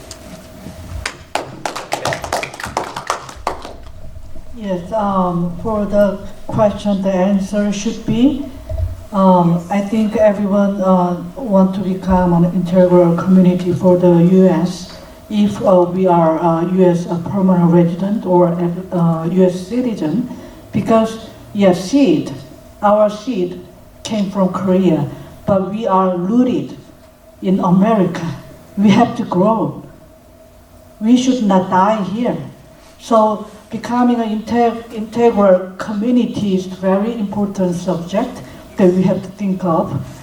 I think we have language barriers. We won, but many of Korean Americans, especially first generations, it is very difficult to mingle around with English-speaking Americans, even though we are racially different, but we want to hang around with English-speaking people, but it is difficult. Why? Because language barriers. I think for these issues, we need to learn from Jewish community.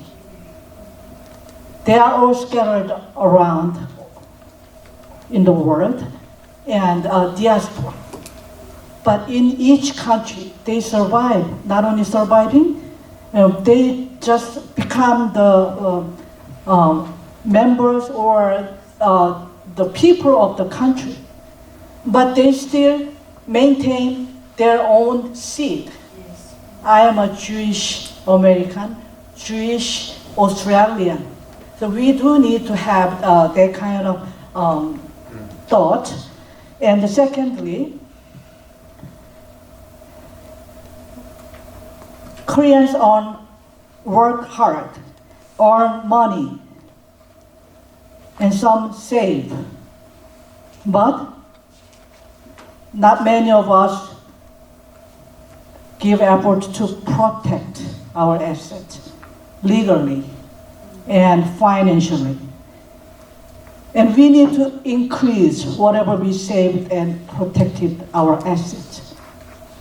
But there is lack of education and knowledge, and lack of educational knowledge about law and other issues, other matters we need to know in America.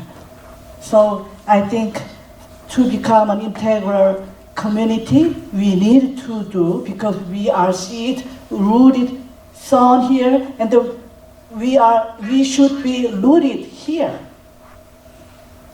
I think it is very important subject we have to think further.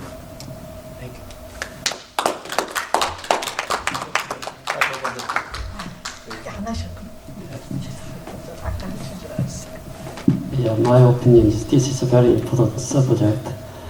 Yes, we need it, but I am facing about this negative of Korean community activity, especially Korean PTA, the Korean Parents Association. Our town, including our town, is New Jersey area. I heard about very negative story from the main, the American, parents. They do themselves. They are very, very, the close and activity, and sometimes they are doing any kind of, their own program, but they don't allow to participate other ethnic group. That's the problem. So, we need to open to the other ethnic group also. We have to well communicate and then organize and then to be developed in the mainstream. This is very critical, very important. And I think we have to be careful. That's my opinion. Thank you.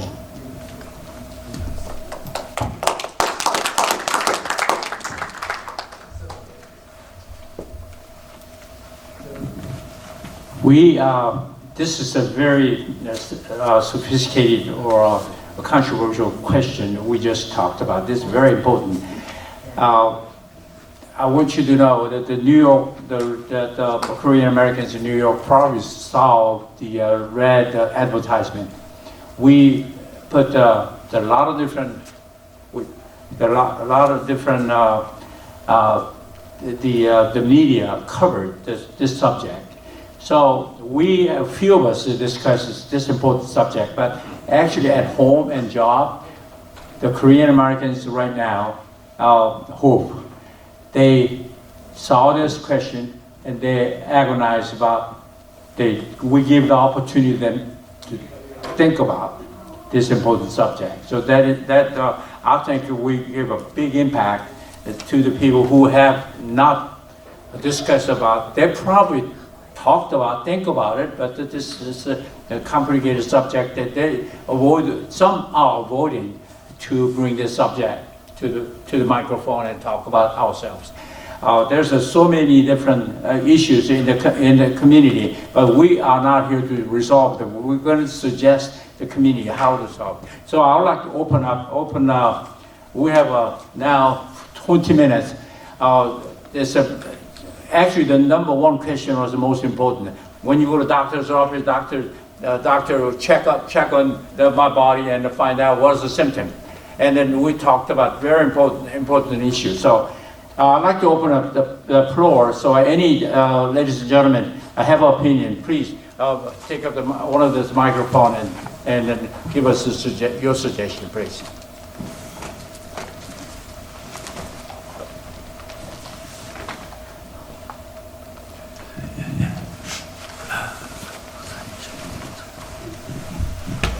Hello, my name is Young Kim. I'm a friend of Jun Choi and also Henry Kang. I think very interested in listening on panel discussions, particularly just last question, Mr. Cho. I'm agreeing half with him, but at the same time I agree with the two our next generations, like Jun Choi and Abraham, because you are in the process. I think I lived here from early 60s in this country and had studied here, had a PhD here, I worked here. I came right time in 60s when, Eisenhower had our 50s about interstate highway law and money is pouring in. Bechtel offered me air ticket just for the interviews. So I came it's a great time. But I think I noticed that in my age, our generations who came that time and like me as a student, etc., before major immigration wave started, from late 60s and 70s, they are all integrated. Yes. And their children are integrated. Their children always went to school or integrated school. They are always, every one of them, I know, they don't have any problem. They're Americans.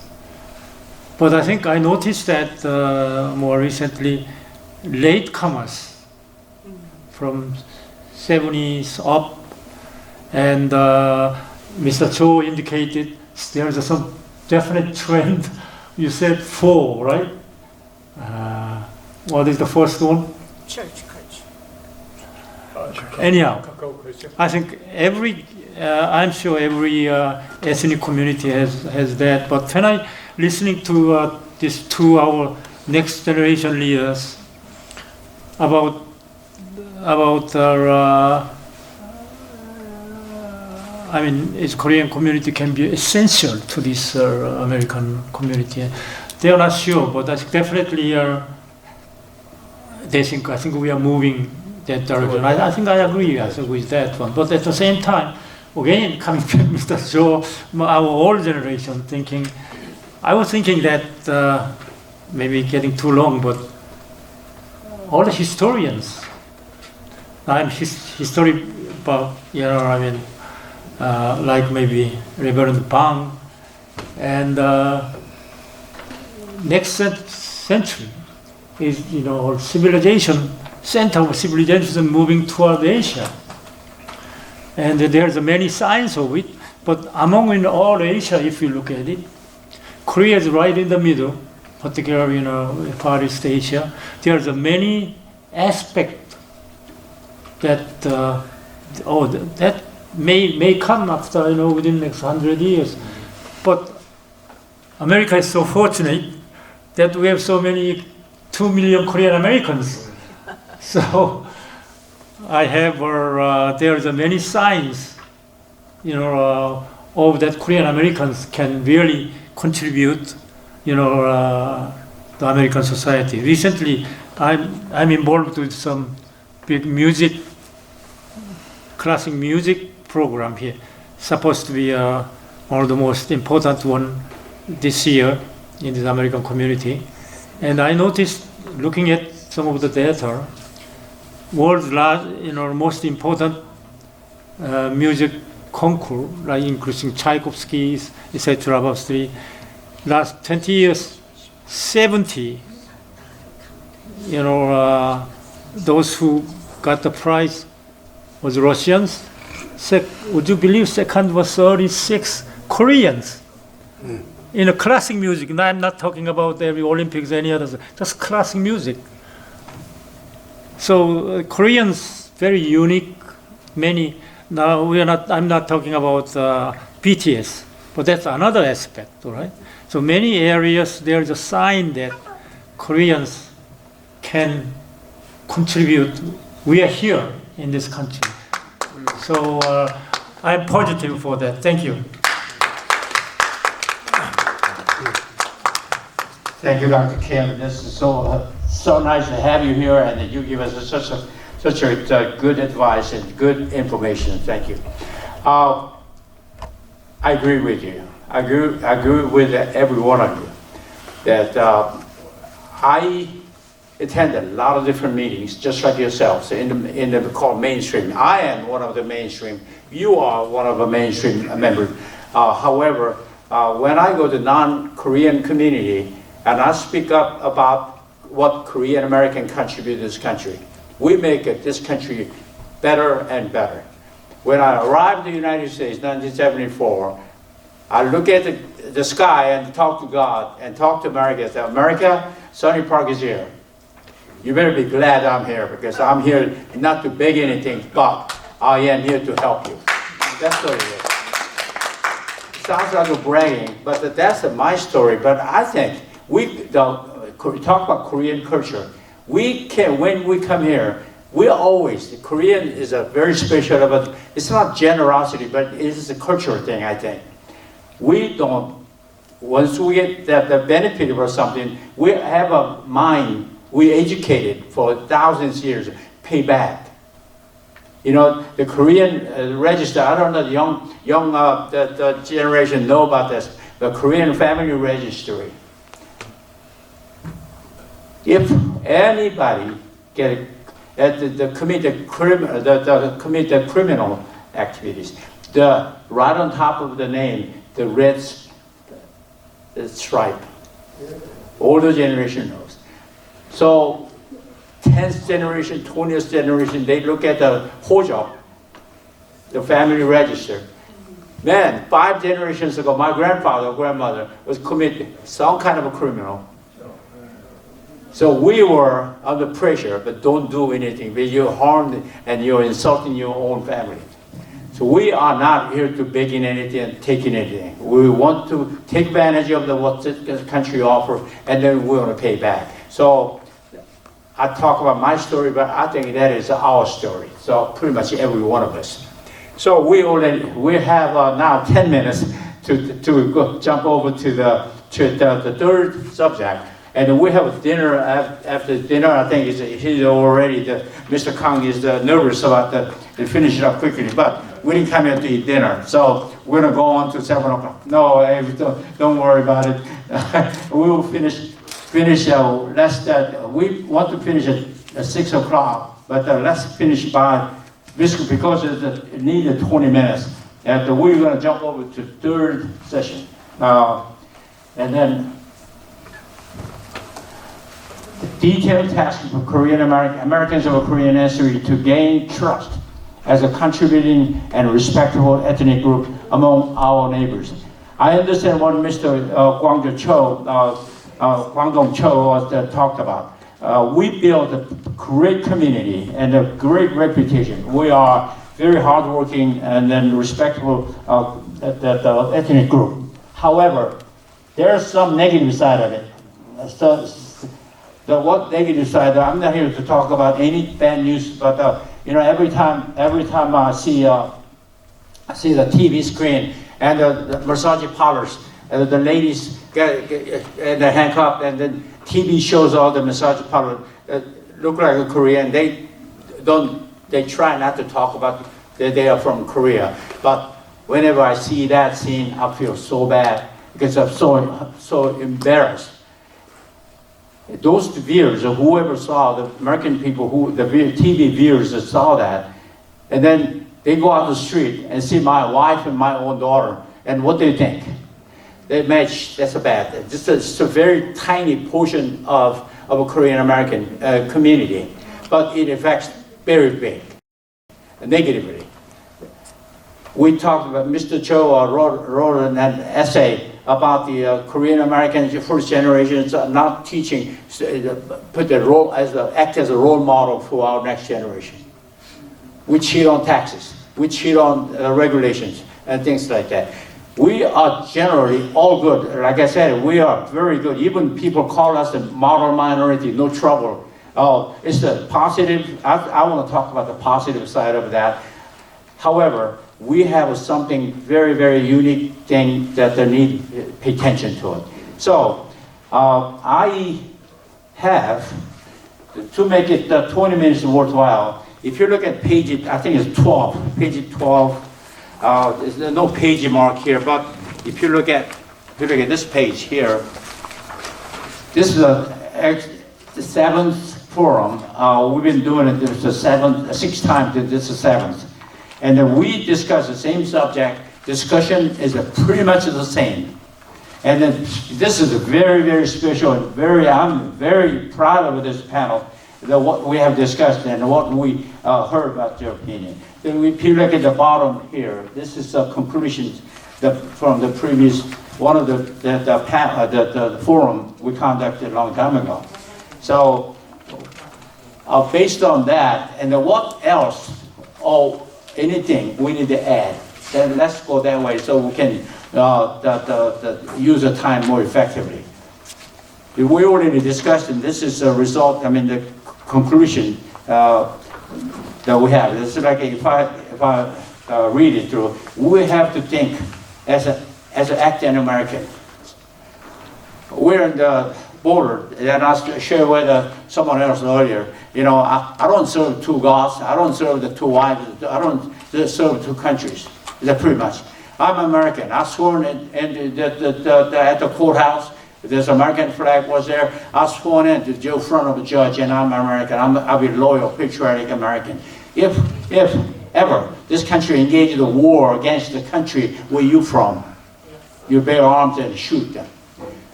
That's what we promised. Any citizen committed to that, you're going to be loyal. So don't kid ourselves. There's a lot of different ways to compromise, but that's a fact. So without that, without become good patriotic citizens, we don't have a base. We don't have a base in this country. That's what I think. So we need to become trustful, respectful, at the neighbor and the community members. That's what I think we should. There's a lot of good, positive things that our community offer, but there's the negatives. And then what we have to do. That's what this time is important, but we discussed a more important thing that like a symptom. We talked about it already. So we have to think back as American, and we came to America to live, and we are not visitors from Korea. We are Americans of Korean ancestry. You probably thought about how we named the Americans of Korean ancestry. We are American. The hyphenated Americans, like a Korean American, Japanese American, Mexican American, those hyphenated Americans are not. The President Truman mentioned it several times about and then other presidents talked about hyphenated American. They're sidelined. They are classify themselves as a sideline. I agree with it. So we are Americans of Korean ancestry. As long as you want to live here and raise your children here, and this is a place you're going to die here, and then we are Americans. When America suffers, so we should sympathize with her. When America achieves victory, we should celebrate with all our heart. You know, this is important thing. When fire in the West Coast, the mountain, where Dr. Kim was living in Montana, I had privilege to visit the Montana. We had the CKA forum. The retreat, and I really enjoyed it. When the fire at the Yellowstone area burning for days and weeks, do we really push ourselves to suffer? I mean, the heart is just really, really sorrow.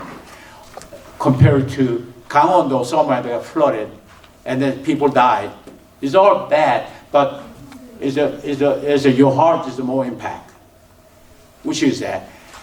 Well, something happened to our neighborhood, to me or to you, and who's going to come save us, help us?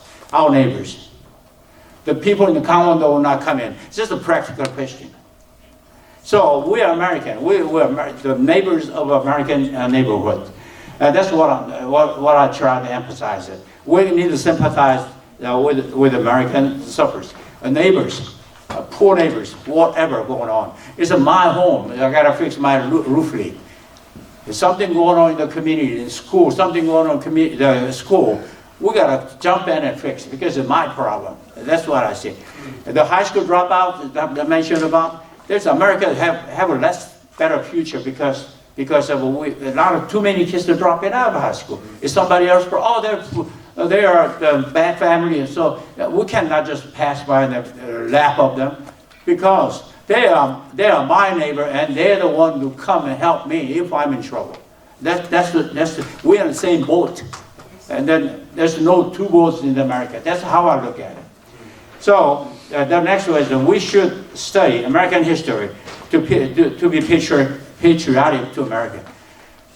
You know, when I love my wife, same thing, when you meet your wife or spouse or husband, and then you got to know her before you love that person.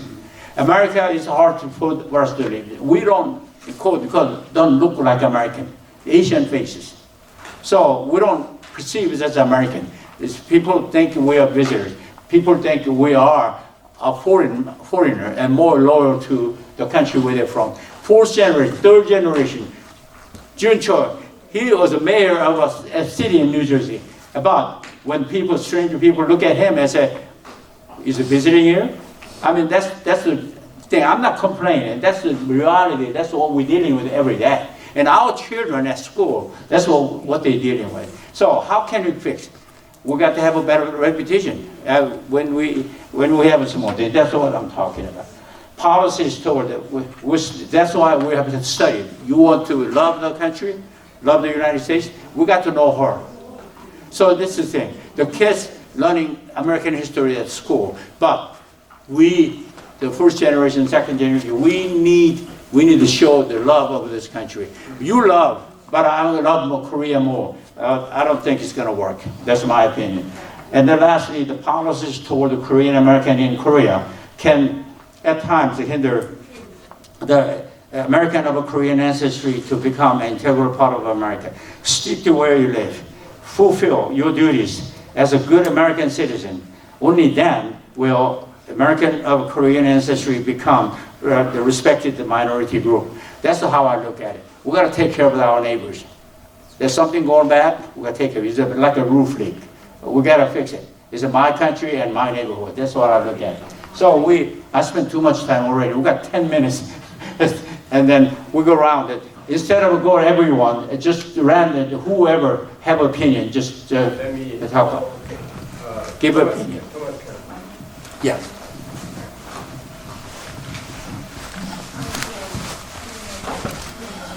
Just I take 5 minutes. I have 2 sons and 3 grandsons. They are American. I'm not.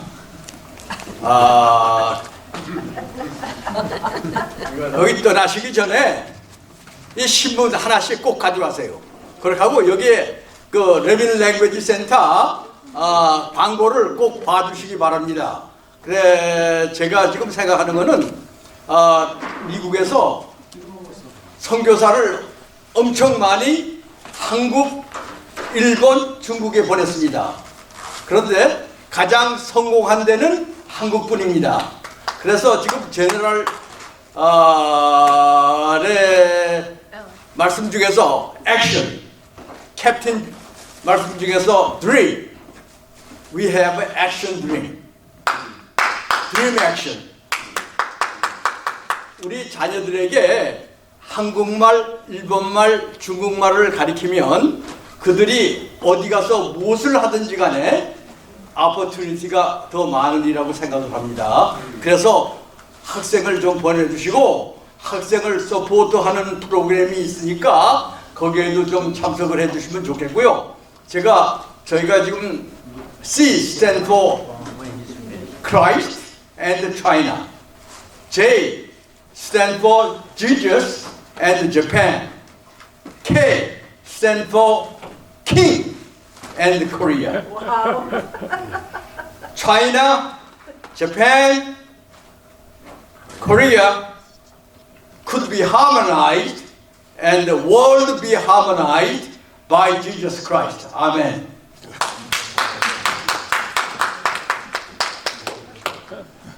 Okay, Mr. Park, I want to share about my experience.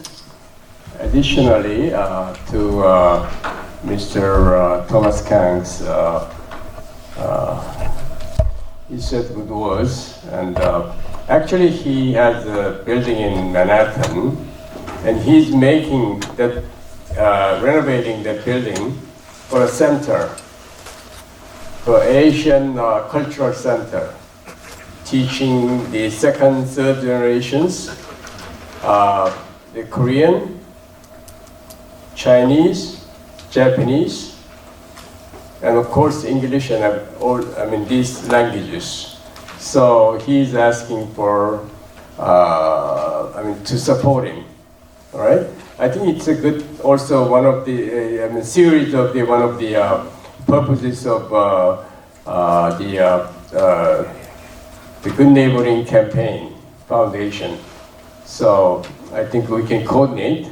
And one thing that I like to mention about as a panelist, I think that we all, whether you are Christians or non-Christians, whatever, Buddhist, whatever religion you believe in, pray for this country. Praying for this country is important. Yeah, that's number one. And number two, Tosan Anchang-ho is Pastor Chang, Paul Chang, is school. He's actually teaching Anchang-ho's, Tosan Anchang-ho's principal thoughts. His principles. Don't be ugly. Because he wrote ugly Korean, something like that, right? Yeah. And don't be ugly. And be lawful. Be lawful. And I think that's and also see in the long term. Don't see in the short term. See in the long term for our generations. That's what I would like to say. Thank you. Actually, I came here to encourage a good neighboring campaign. They contributed greatly to changing Koreans to be Americans. But now they are getting old, and the new generation should take over this movement. And when the new generation take over this movement, they have to change the direction of this movement. Until now, this campaign mainly focused on changing Korea. But the next generation should focus on changing America.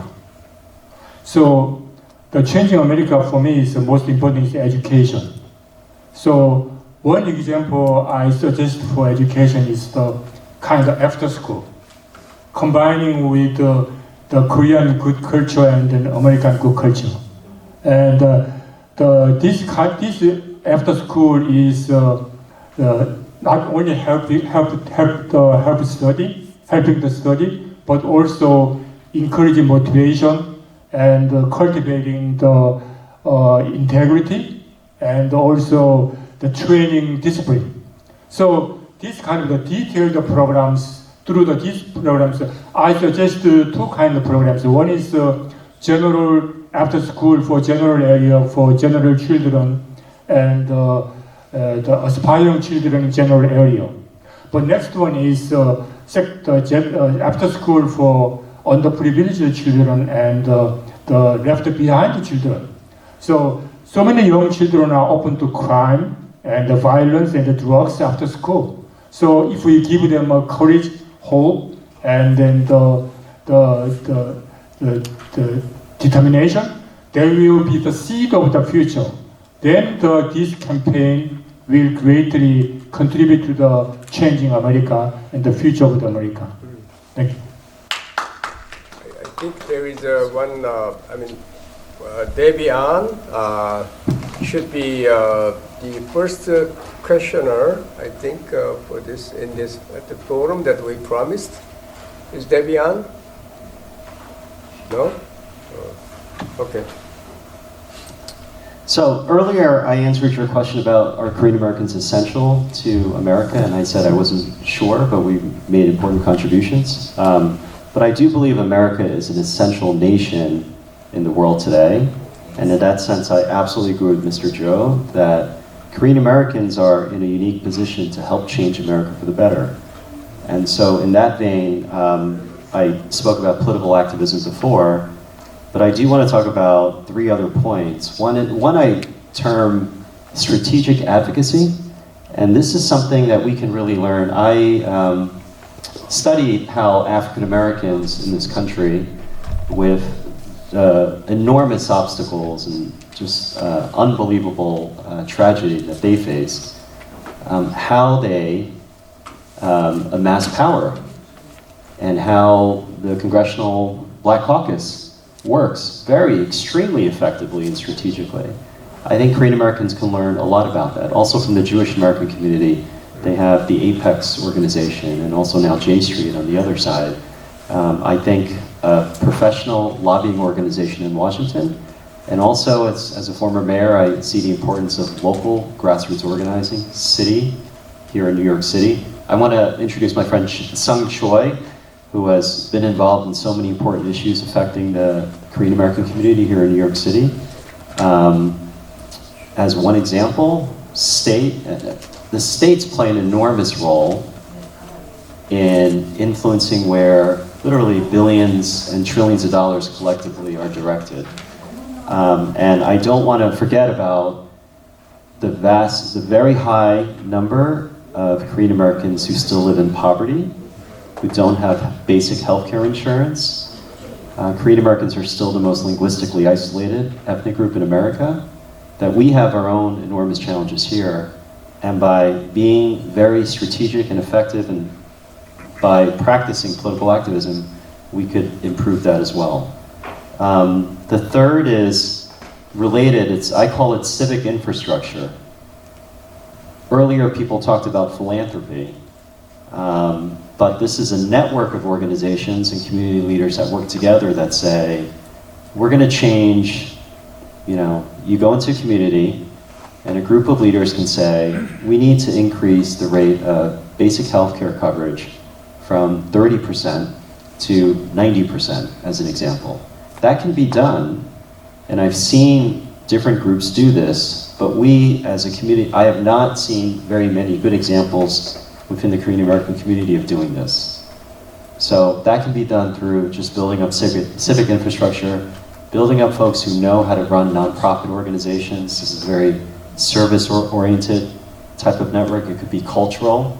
Other people mentioned Mr. Tom Kang with a cultural organization, but there are important social service organizations that we are very weak on that can be built up.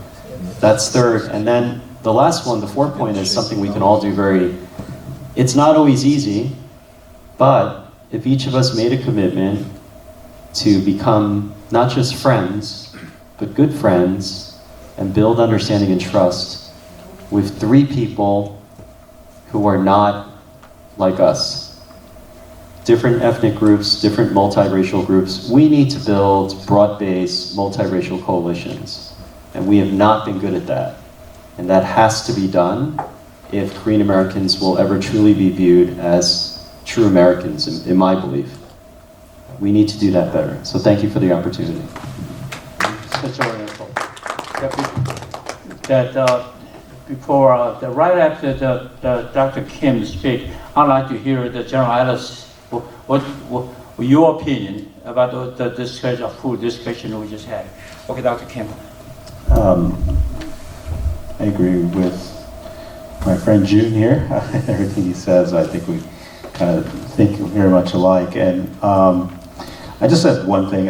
One thing popped out here just to add to this list. It says there's a sentence here that says they need to know their Korean heritage, meaning I guess Korean history and things like that. I think we should add to that they need to current generation and future generation needs to know about Asian American history or civil rights history more generally. I think that's what's unique to the Korean American experience, is because we were embedded here. And things like, General Ellis mentioned, some of the tensions between the Black community and the Korean American community. A lot of this, I think as a Korean American leader, when you fully understand, for example, the civil rights movement and the tremendous sacrifice, and that the 1964 Civil Rights Act passage really set the stage for the 1965 Immigration Act that actually opened the door for most of us here who came after 65 to immigrate to the United States, because they ended race-based or national origin-based immigration. And that could have only happened as a result of just kind of how civil rights movement had taken on the issue of racism, structural racism here in the United States. So, all of our immigration history is in many ways very linked, and our communities are very linked. And so I think we need to understand that, and the foundation and the shoulders we stand on as a Korean American community of other communities that really fought the hard fight so that we can come to the United States. So I think there's a lot of these things that we need to learn even about our own immigration, Asian American history in general, which is part of the American history. So that's it. Yeah, thank you. I absolutely agree with every one of you, and I think you all are right. I sat down and spent some time trying to think about this one, and I've got a lot of things running through my head. Microphone on? It's on. Sorry. There's a couple theories out there. One, they call it the melting pot, and the other one is the salad bowl. And those two things are running through my head. And as a community, we try to get into this melting pot. But in reality, maybe it is a salad bowl, and you bring your culture with you. And I think we've had it wrong in America when we talk about the melting pot. I think we can all be here together and mix as a salad. And there are two different theories. So I've been listening to this thing, and it's been running through my head. But I think all that, it comes into play, and you don't have to leave that culture behind. You don't have to leave your cuisine behind and all these other things. In fact, you ought to reach back out to South Korea. That's the homeland. There's nothing wrong with that. The melting pot says, leave all that behind and you join me in America and do it exactly the way we did it. I'm not so sure that's true anymore. So, but anyhow, that was in my head. But the second thought was, I came up with a little thesis after listening to this thing, and the thesis goes like this. It's my belief it comes down to two things. One is focus, and the other one is patriotism. Those two words. And they've got some meaning to them. So what do I mean? The thesis is stay focused. And then the other part of it is it's your patriotic duty. And the definition of focus is that thing that's greatest importance and the center of whatever I do. That's focus. And don't lose that. And the other piece of it is on patriotism, it's love of country. So that love of country says it's your patriotic duty to do it. And then my observations are this. It's your patriotic duty to blend in and assimilate into the American way. But it doesn't mean you leave behind all the other things. It's your patriotic duty to learn English fluently, to become proficient. And the reason I wrote that one is English is one of the best vehicles for transferring your values and your beliefs to America.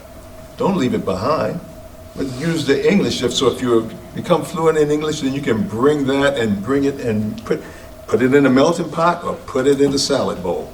But I think you can do that. Another one is your patriotic duty to get involved in organizing and supporting Korean Americans and others for local and state and public office. And that's the one, you gotta go vote. And if you don't vote, then you don't get to carry forth the standards and the policies that are being formulated. That's the thing you're saying. But you gotta vote. You do it, and you start off in the local offices. And you do those things that give you that power to build these organizations. It's your patriotic duty to help the Korean church, and I put this one down, this is through the eyes of Sonny, I've been watching for a while, to take a stronger role in social justice and community-related issues. I just don't believe the Korean church takes a strong enough role in social justice and those issues. And the reason I wrote it is because religion in America helps to shape values. And the social order and the understanding that there are things that are bigger than us. And the church is in the center of this thing. So in my mind, we've got to somehow push the Korean church. They won't do it on their own because you tend to stay out of politics. And the black church has the same problem. They just move outside and go do it. But you get there and say separation of church and state. No, social justice. And I believe the Korean church can play a huge role in that one. It's your patriotic duty to volunteer for leadership positions in the local schools, clubs, civic organizations. Be the president, be the secretary. Get actively involved in your larger communities. And volunteer your time on activities and projects that involve social integration, cultural exposure, unity, and organizational pride. You've got to get involved. That's the thing that's going to pull all these things together that I think you are talking about and everyone else is speaking of.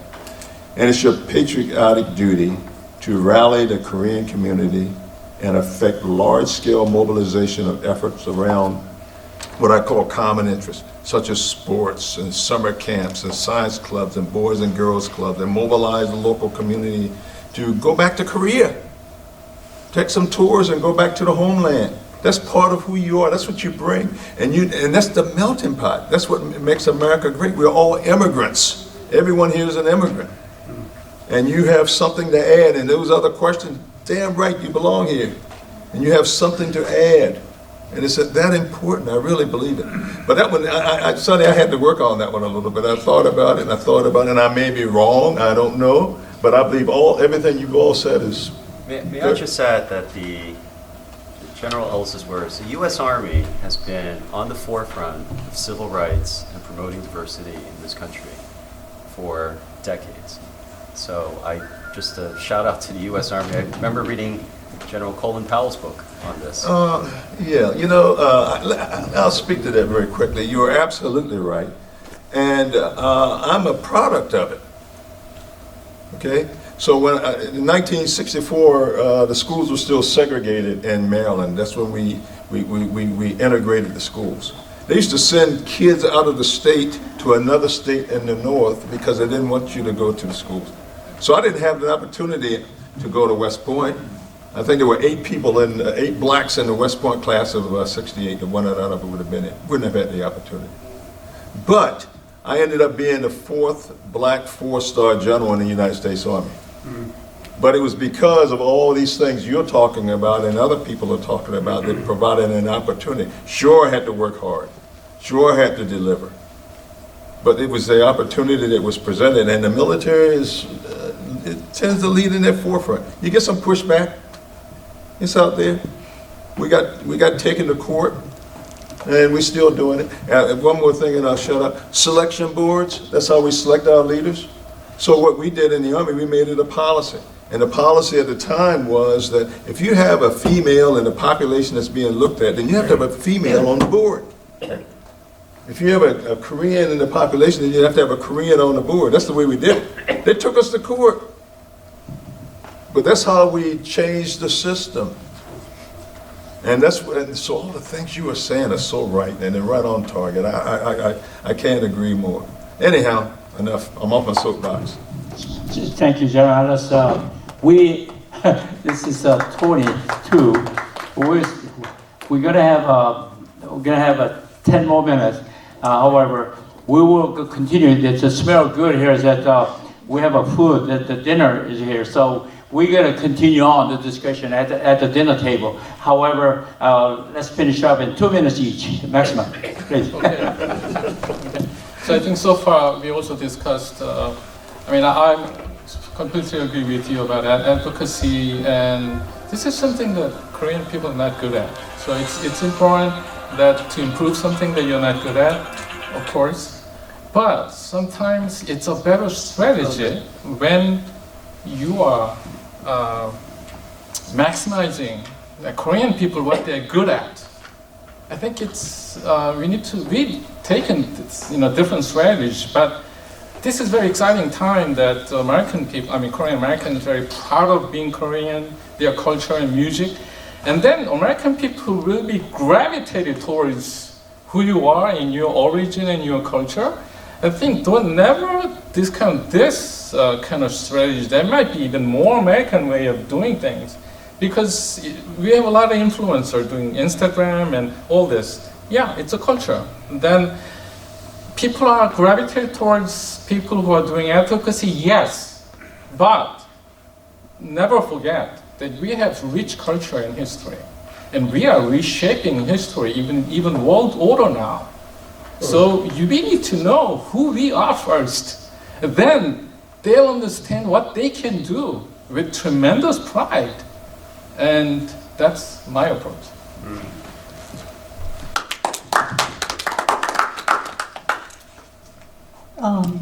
Just adding to the many people just shared, for the practical way that I have been thinking, the first of all was what you said, church, utilizing church. We have all years established, well organized, and have buildings and spaces and human resources.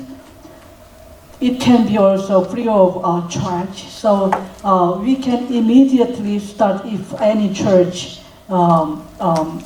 participate.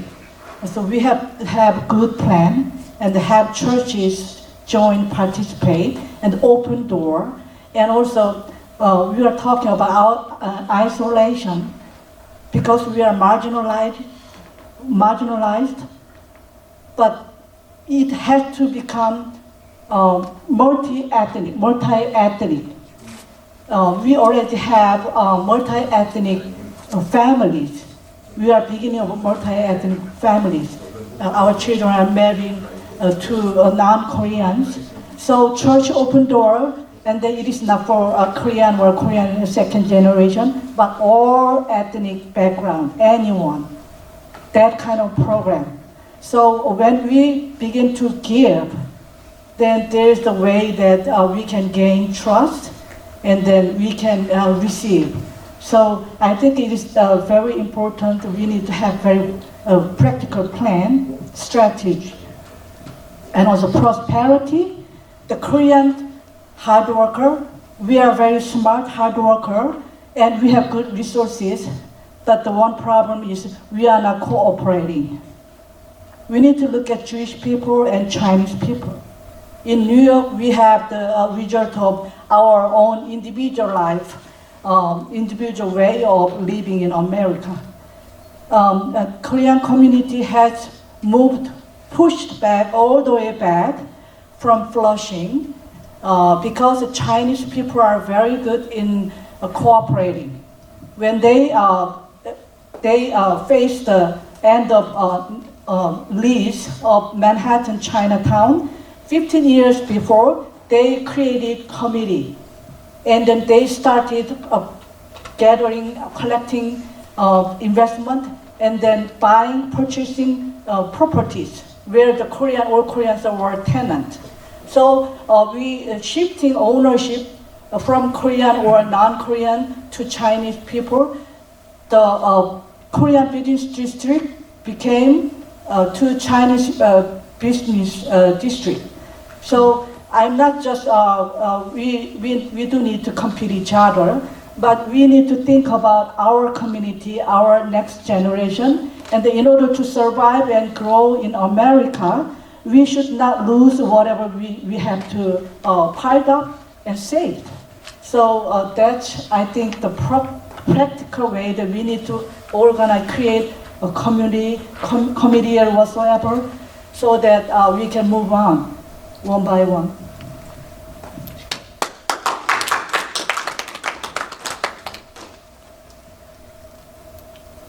Yeah, I want to just simply share about my experience, our community and mainstream community asking us, very simple way, we have to participate and we have to donate and also a lot of event we have it, but volunteer. Mr. General mentioned very well. Our Korean community is not much activated active to the participating American activity, local activity. My town, almost 35% is Korean American. But in my experience, our town, we have a lot of committees, such as environmental committee and share tree committee, a lot of different committee. It's already involved in the local, our resident, they asking me, Mr. Councilman, Mr. Park, we need a Korean community to be involved in local activity. I sent out almost 1,000 email list. Nobody applied it to me. Without this kind of active participation, all those kind of stories cannot be achieved. Please look at the Riverside sightseeing, not our side, not our point. Mainstream, our local community member asking us participating and donate such a small amount of money, such as fire department, police department. Not much, we don't, they are not asking about the $1,000, $100, $50, $20. But that's very rare. Maybe these days a little bit more people involved in here. Also another one is Korean church, you mentioned very well. I think more actively involved in community activity. I don't know why the Korean church members always stick to the Korean church activity only. That's the problem. God really work in this building only? I don't think so. Social service, that is God also asking to us, why you stay here? Church member only, church activity only. That we have to overcome those kind of activity also. That's my opinion. So I'm sorry about it, but really mainstream people asking us to be more actively involved in community event or activity, volunteer job, and donation from us. Then we will be, the respectable community in USA. That's my opinion. Thank you so much. I'll be short, but the one thing that comes to mind is time. Time you cannot buy.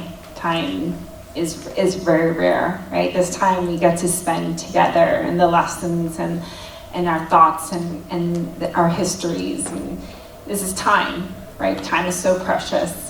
I think about this book and the discussions that we've had and the time that I will share this with my children. I read to my children a lot. I think education is so important. So how many books do we have that shows our history? How many children's books do we have that it shows the vision for our generations of the sacrifices in our stories? I don't think you have to spend millions of dollars. I think it's sharing your stories in a book. I read to my children so much because I want them to have this imagination of the future where it's endless possibilities. So I encourage you to give your time. I read to students all the time in elementary schools. I live in Georgia. Some of them don't know what the military is. So I go in my uniform and I read them a book, so they understand why should they think a veteran. What does it mean to be in America? Share my story, but read them a book. And I say, you can buy this book, I'll donate this book. So now they have that and they can keep it and they can read it and they can imagine. So we all have our stories. We all can speak Korean and English and we are illiterate. Read to students, share your stories. And sometimes that can be in a book. And take this, these lessons that we learn and please share it with your children. I think that's the only way that our visions and our stories, Sunny's vision, can live on to the next generation. Because we're done. This legacy, all your hard work, it's about the vision of your sacrifices that you make for 2 decades now, right? For our children. Now it's their role, it's their responsibility.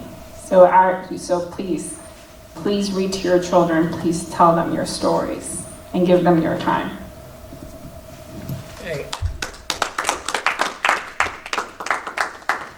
Well, so we need to hear more. Can I participate? Yes, sir. I'll bring the microphone to you. I'll give you 2 minutes, please. My name is Peter Shen.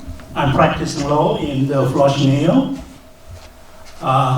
Since I got tons of advice from the panelists and guest speaker, this is my obligation to share my thoughts. As we know, one of the Chinese scholars in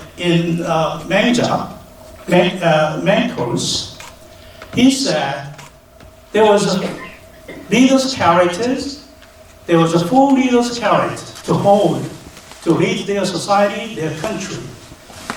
Out of 4, there was 2 important to me. One is the wisdom to judge what is wrong and what is right. Another characters the leaders should hold is to, when he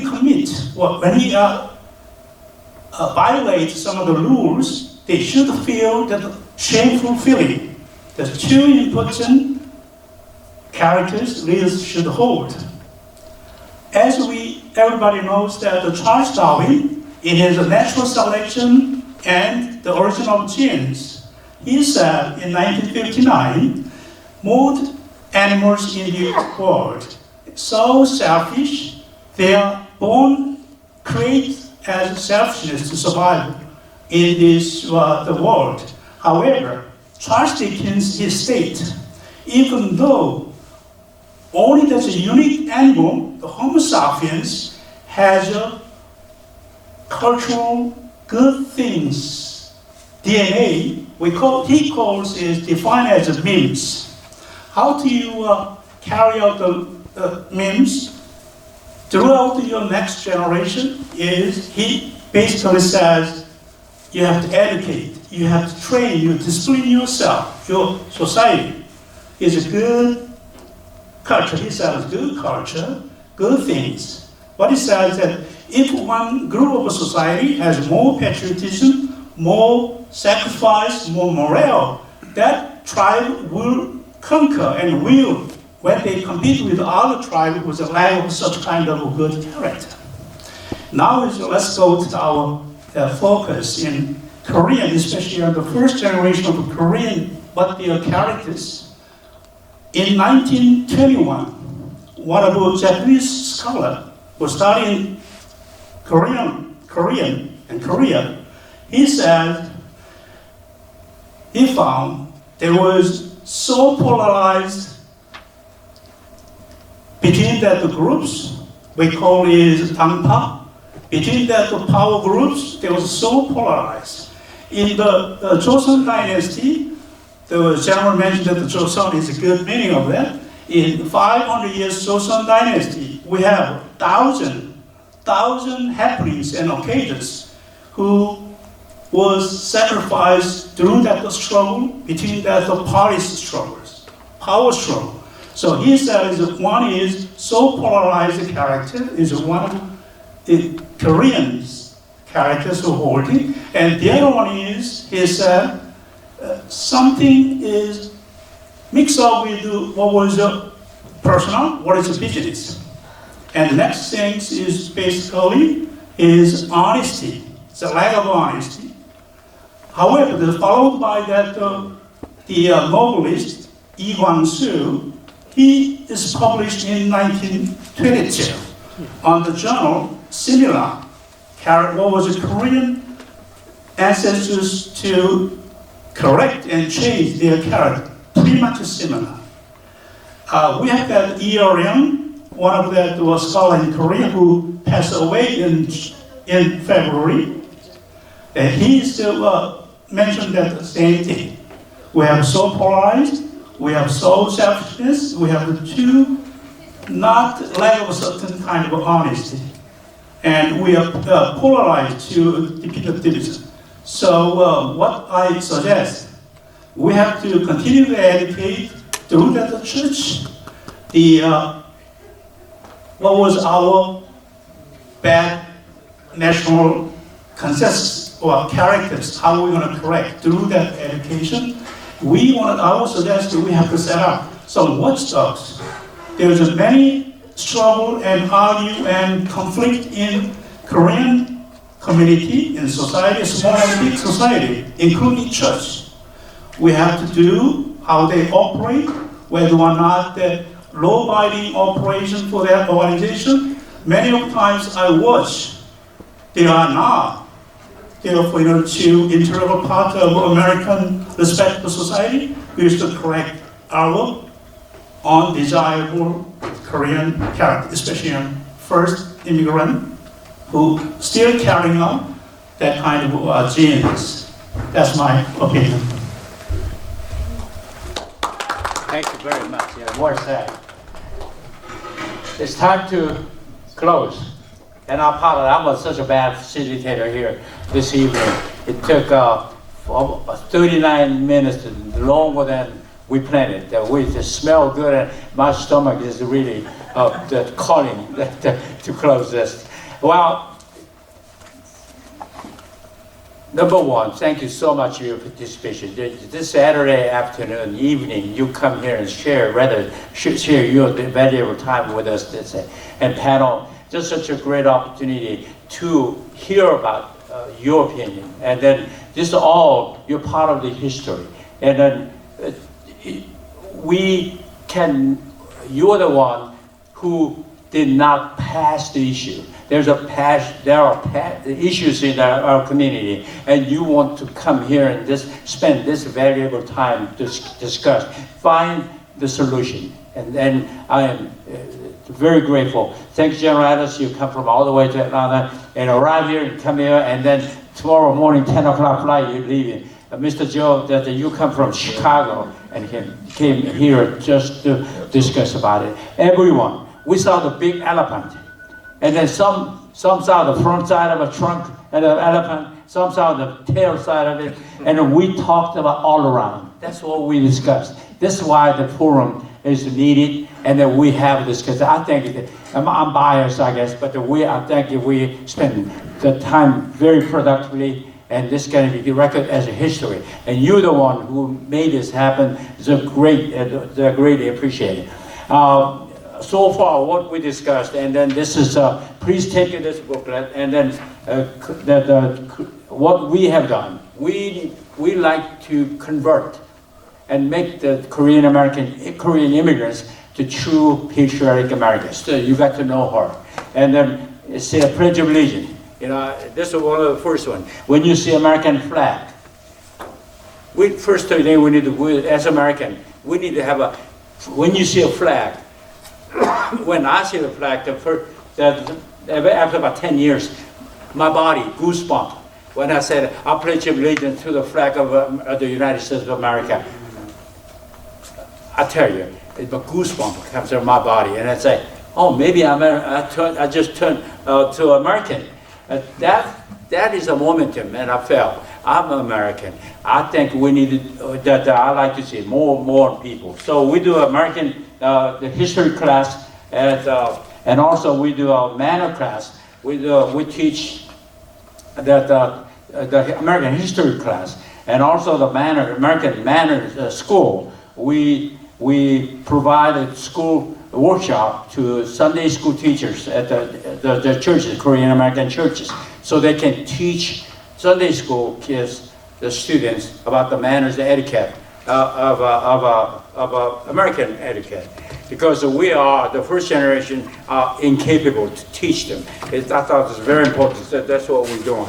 And then we do, the General Ellis mentioned the New American Hero Award, and then we do, and if you see that the old days, that we have a placemat like this.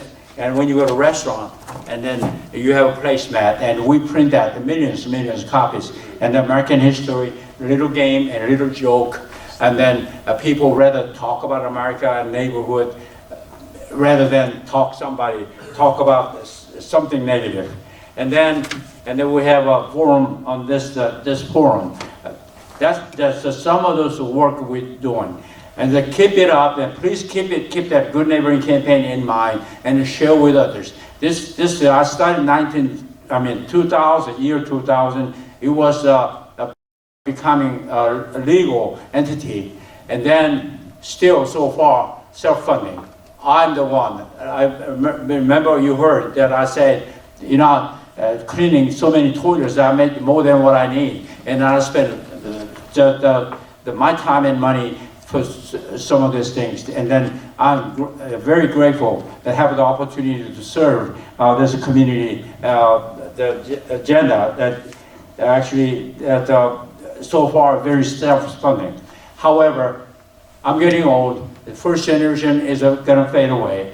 And then Jessica is here, and the second generation, young generation, need to take over. And we're very much looking forward to somebody gonna take over, do the same thing. And we, the first generation, gonna stand behind. The Henry Kong, Mr. Joe from Chicago, we're gonna stand, and then Mr. Mark Park, we will stand behind and let this campaign continue on. It is your campaign. I am here as a facilitator. I'm here. My title is not legally president, but I'm an executive director. I don't want to take a title of a leader of this campaign because this is our committee, our agenda. That's what we try to do. So like I say, we're going to continue on our conversation while we have a dinner. So thank you so much once again, everyone. And before we move to the dinner table, that buffet smells very good. I think it's a very good meal. And I'd like to ask, we have two pastors here. That's so wonderful. And then, can I ask that Pastor Jen to pray for the return of grace with our food, please. Father God, we give thanks to you for this time of gathering and sharing our thoughts and this place. Lord, we believe that you are the one who brought us together at this place. and to think about who we are and then what we do for this country, that you brought us to this country. Lord, during our mealtime, help us understand that you are there with us, because 2 or 3 gather together in your name. As you promised, you will be with us. So we want to, as we share food and talks, we can feel your presence and we can learn from you and we can feel your heart. We pray you bless all the people who prepared and worked hard for this program and this event. We pray in Jesus' name. Amen. Amen.